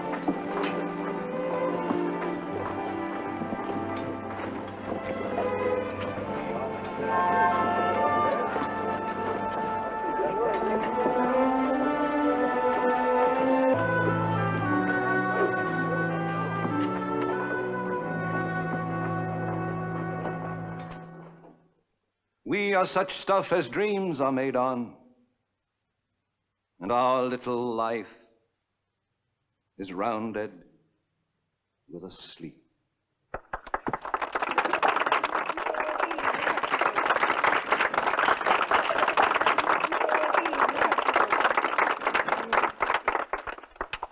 Now, I should like to recite one more passage. We are not enemies, but friends. We must be friends. Americans all. We have sacred ties of affection, which, though strained by passions, let us hope can never break. I earnestly invoke the cooperation of all good citizens for the effective suppression of unlawful violence and for the speediest possible restoration of peace and order, and through these, of happiness and prosperity throughout the country. This is not Shakespeare.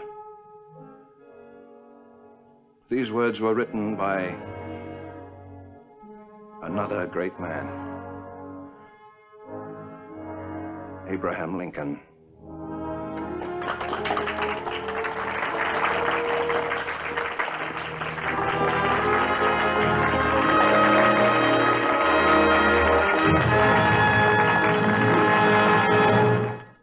On January 3rd, 1866, Edwin Booth made his official return to the American stage at the Winter Garden in New York City.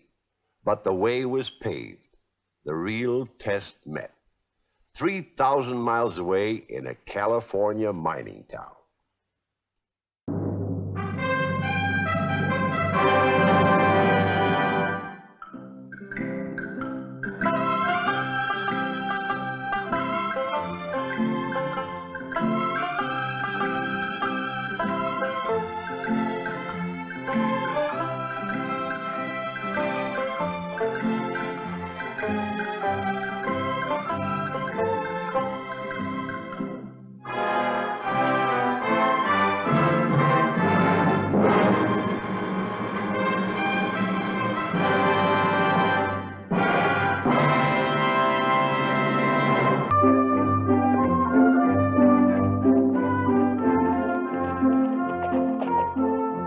Well, if it ain't Belle Starr. Hello, Toby. Had a little brush with the law? No. Just wondered. I didn't think you'd come within a mile of a courthouse. You didn't have to. They're trying my husband Sam for horse stealing. You gonna be a character witness for him? I'm just going to make sure he gets a fair trial.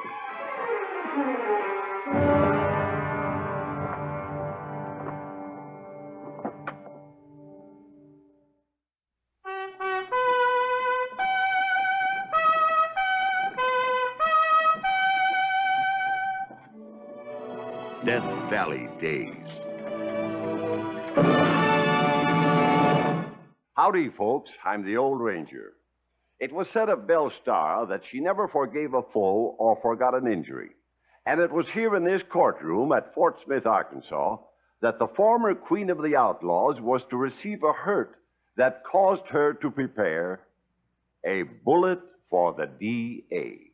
You saw the sign on the gate post, didn't you? Yes, sir. Said no trespassing. Well, I didn't know what it said. I know you're a half-breed, Sam. But you can read, can't you? No, sir. Not at all? No, sir.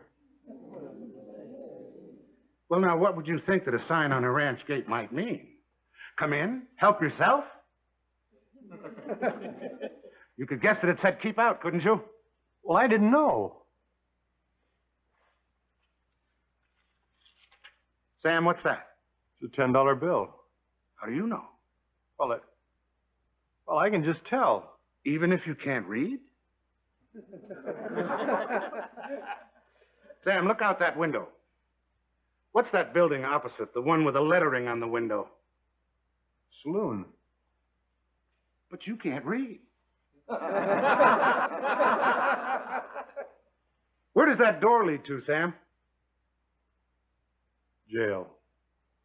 But you can't read. Stop it. Clayton, you're making fun of my husband. Order. Order in the court. Is it a crime that a man can't read or write? Now, Bellstar, you just sit down. Just because a man can't read or write? And keep quiet.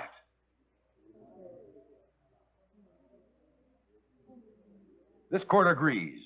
The literacy is no cause for ridicule, Mr. Clayton. Case dismissed for lack of evidence.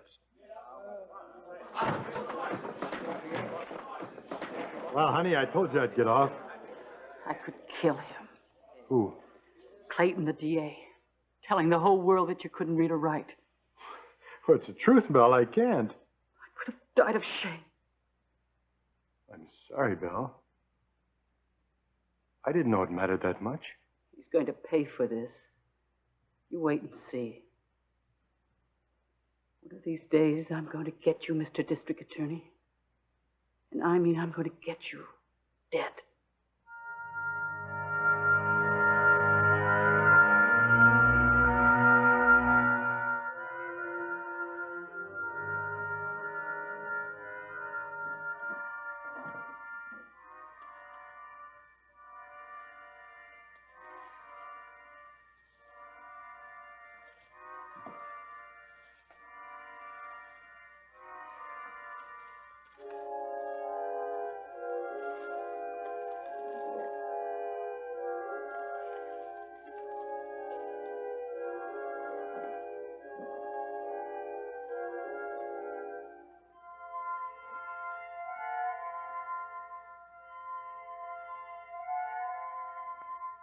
Belle?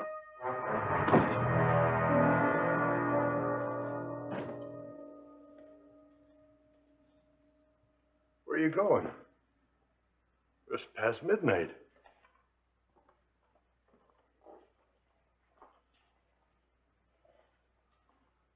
What are you up to, Belle?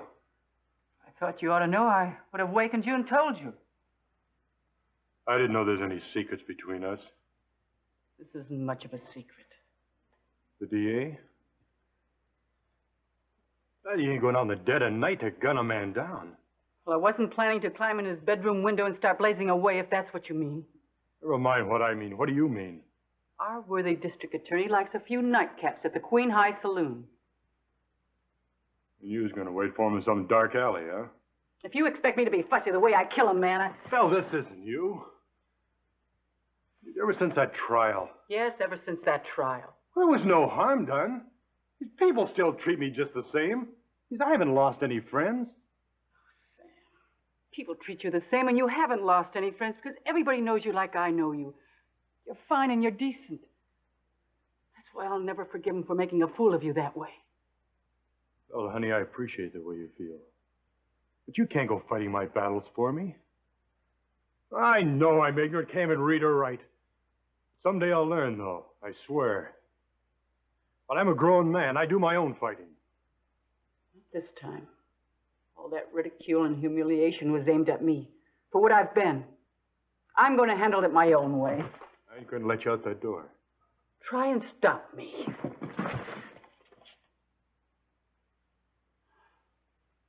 Okay, Sam. You win. Are you going to forget about the whole thing? I'll try. I mean it, Belle. I said I'll try.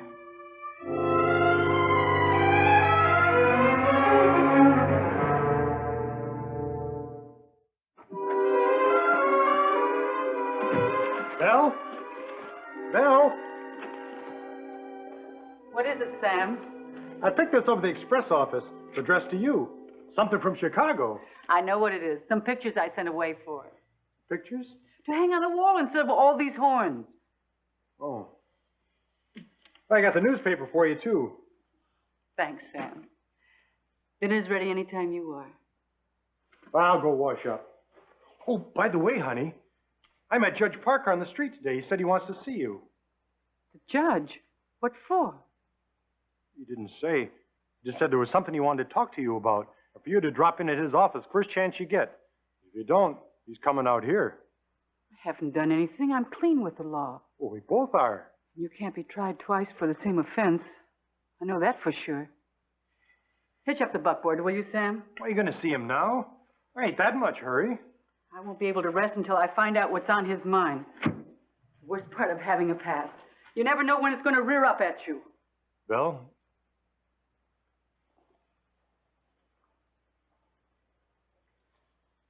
Well, if the district attorney is mixed up in this in any way, I don't want you flying off the handle and doing anything we'd both be sorry for. If the district attorney is mixed up in this, we won't be as sorry as he will. Belle, you swore you were going to get him dead. But you promised me you were going to forget it. Now, which is it going to be? I said I'd try to forget. What's that mean? Sam, you say you're ignorant. But there's a lot of things you know. You know by telling yourself to stop worrying doesn't mean that you can stop worrying. And trying to make yourself happy doesn't always mean that you're happy. And wanting to be well when you're sick doesn't mean that you can get well. Okay, I said I'd try to forget. But I can't forget. I tried and all it's gotten me is sleepless nights thinking about it. I hear him and I hear them laugh and I know that I could never forget. Belle, you're begging for trouble.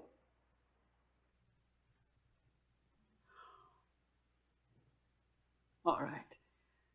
I'll stop begging. The judge wants to see me. I'll go. No guns, no nothing. Just a housewife going into town on a little business. Satisfied? Worried. Good. Makes a woman feel like a man really cares for her if he worries about her. Go on and worry. But please go hitch up the buckboard.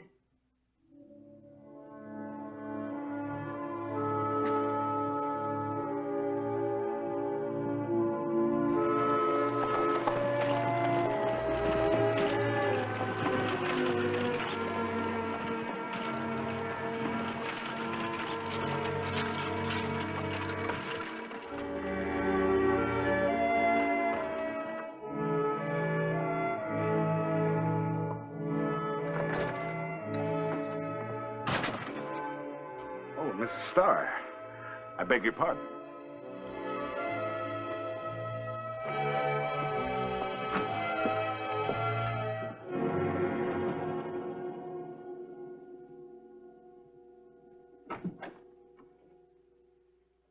I see Sam gave you my message. Yes.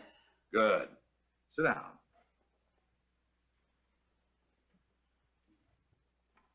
What's wrong, Judge? Nothing's wrong. I ask you here to see if you do me a favor. Do the whole town a favor. Clear out? Oh, Belle, you're a citizen in good standing these days.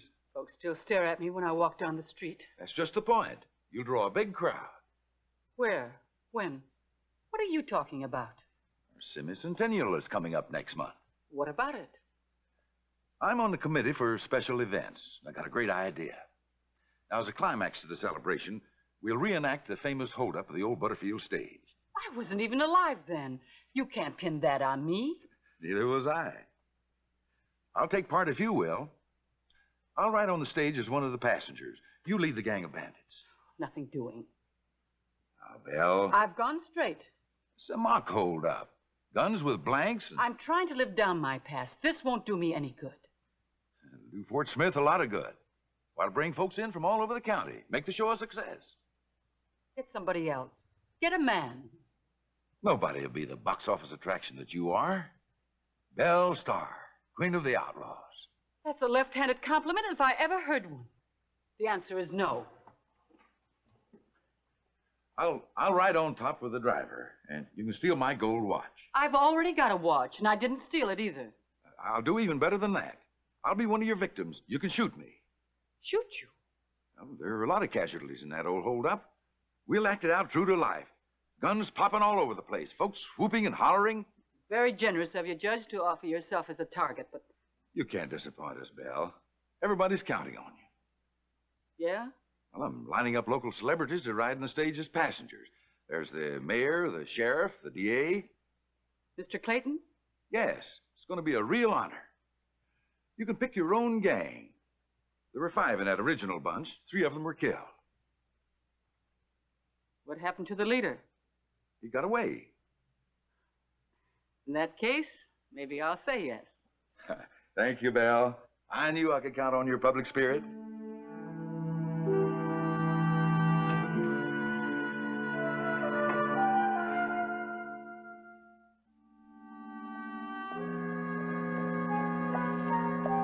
The passengers will board the stage here at the depot, where everybody can see them and give them a big send-off. They'll drive out of town, then circle around by the back road and come in again. We'll be laying for them at the bend of the road about a half-mile out of town, where the old holdup actually took place. We'd ride up, order them to stop, throw down the box. The driver whips out his horses. We'd go racing after them, clearing the town.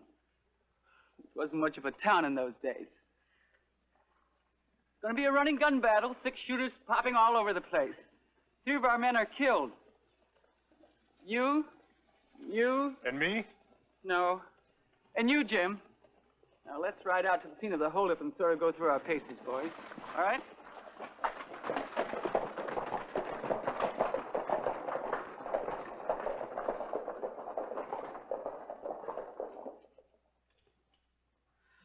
It ought to go well. Well, how come my ain't taking part? No use you getting mixed up in this.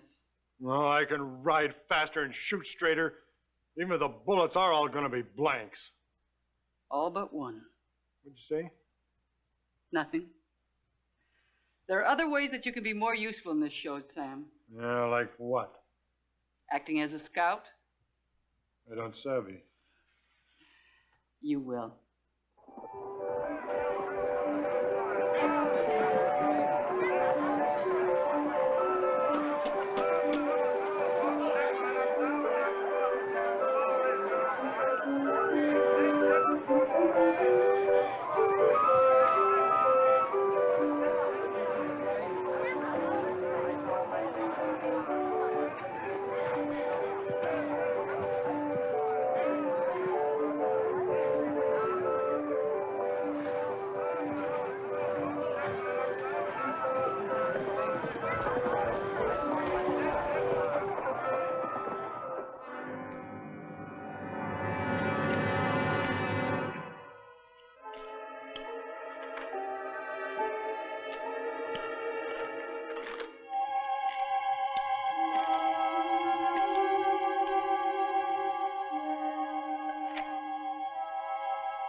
This one's for you, Mr. District Attorney.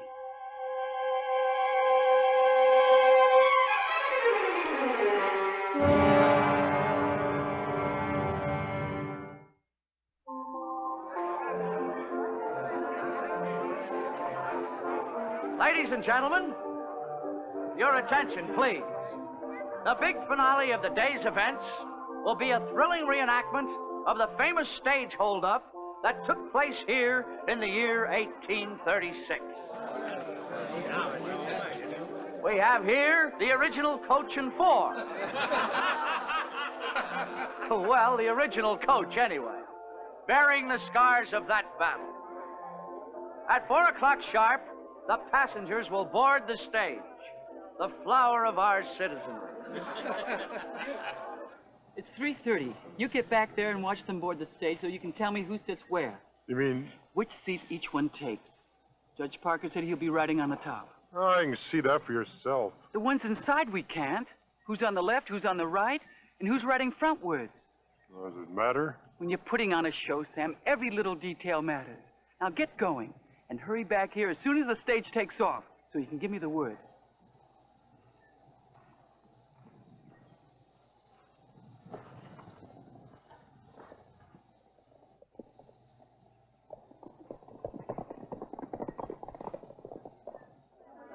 His Honor, Judge Isaac Parker.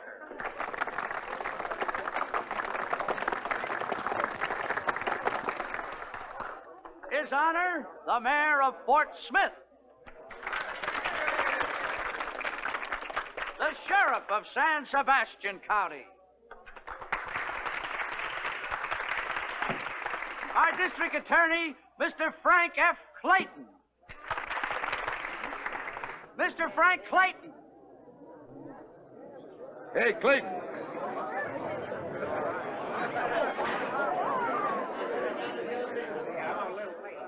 Never mind, we'll go without him. Here he comes. Sam, just the man I've been looking for. Hold up, Frankie, will you, so we can see? Well, his mother's around someplace with the other boy. How's that, son? Thanks, Sam. Mr. Frank Clayton, our late District Attorney.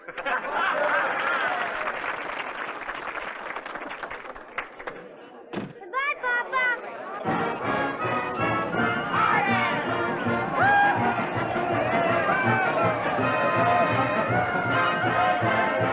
Get your places, folks. Line up to watch the big chase. Won't be long now. Get your places.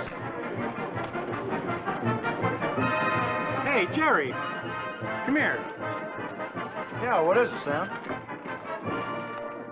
Now listen.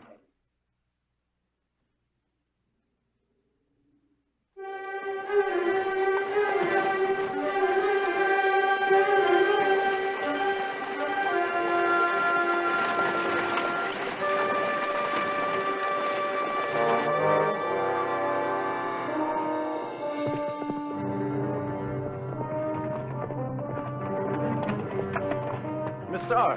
Have you seen my husband? Oh, he said to give you this. How long ago does the stage leave? 20 minutes. It ought to be here any time now. Well, I'm gonna get me back to town and watch that big finish. I'll see you there, Miss Starr.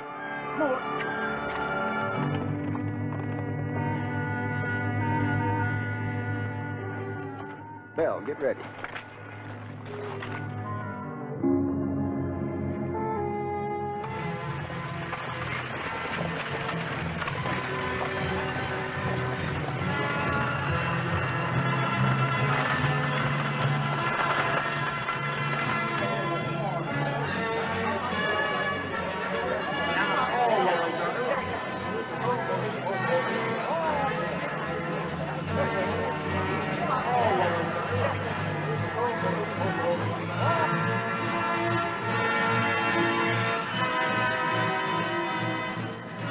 Here they come. Let's go. Get back to town.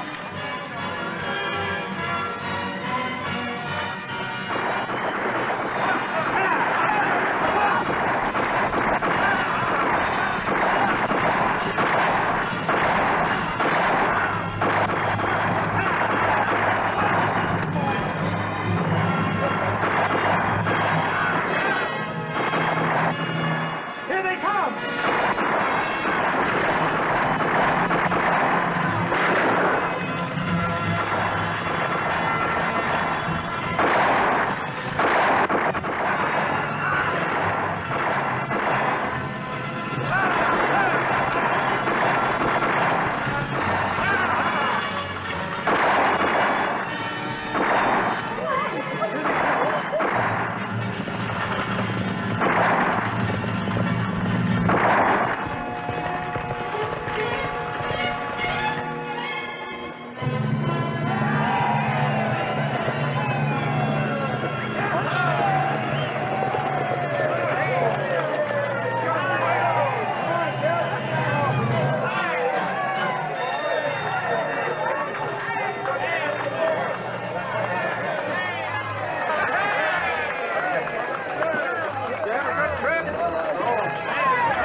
Where's Papa? Frank!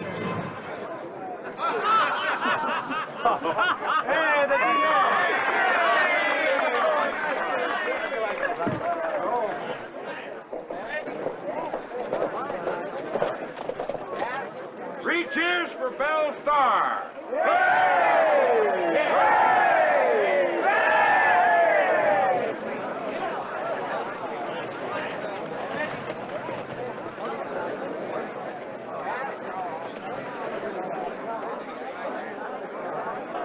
Well, you were terrific. You almost made me afraid for my life.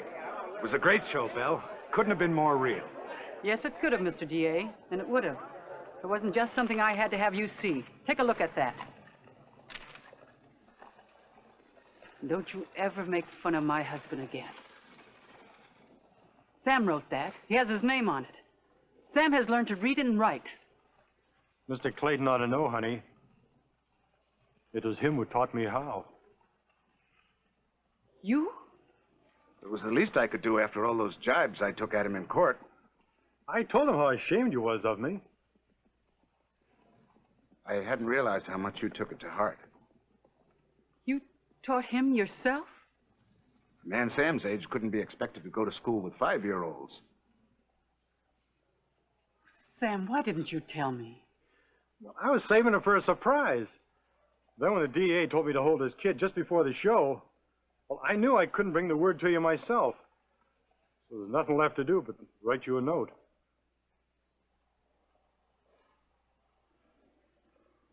Judge on top, DA inside, facing front. The seating arrangement on the stage. I don't know what difference it made, but Bell was dead set on having it. No, I'm just as proud of Sam as you are. Thanks.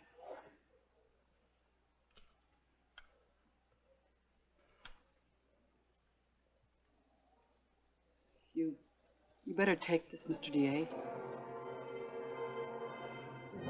I meant it for you.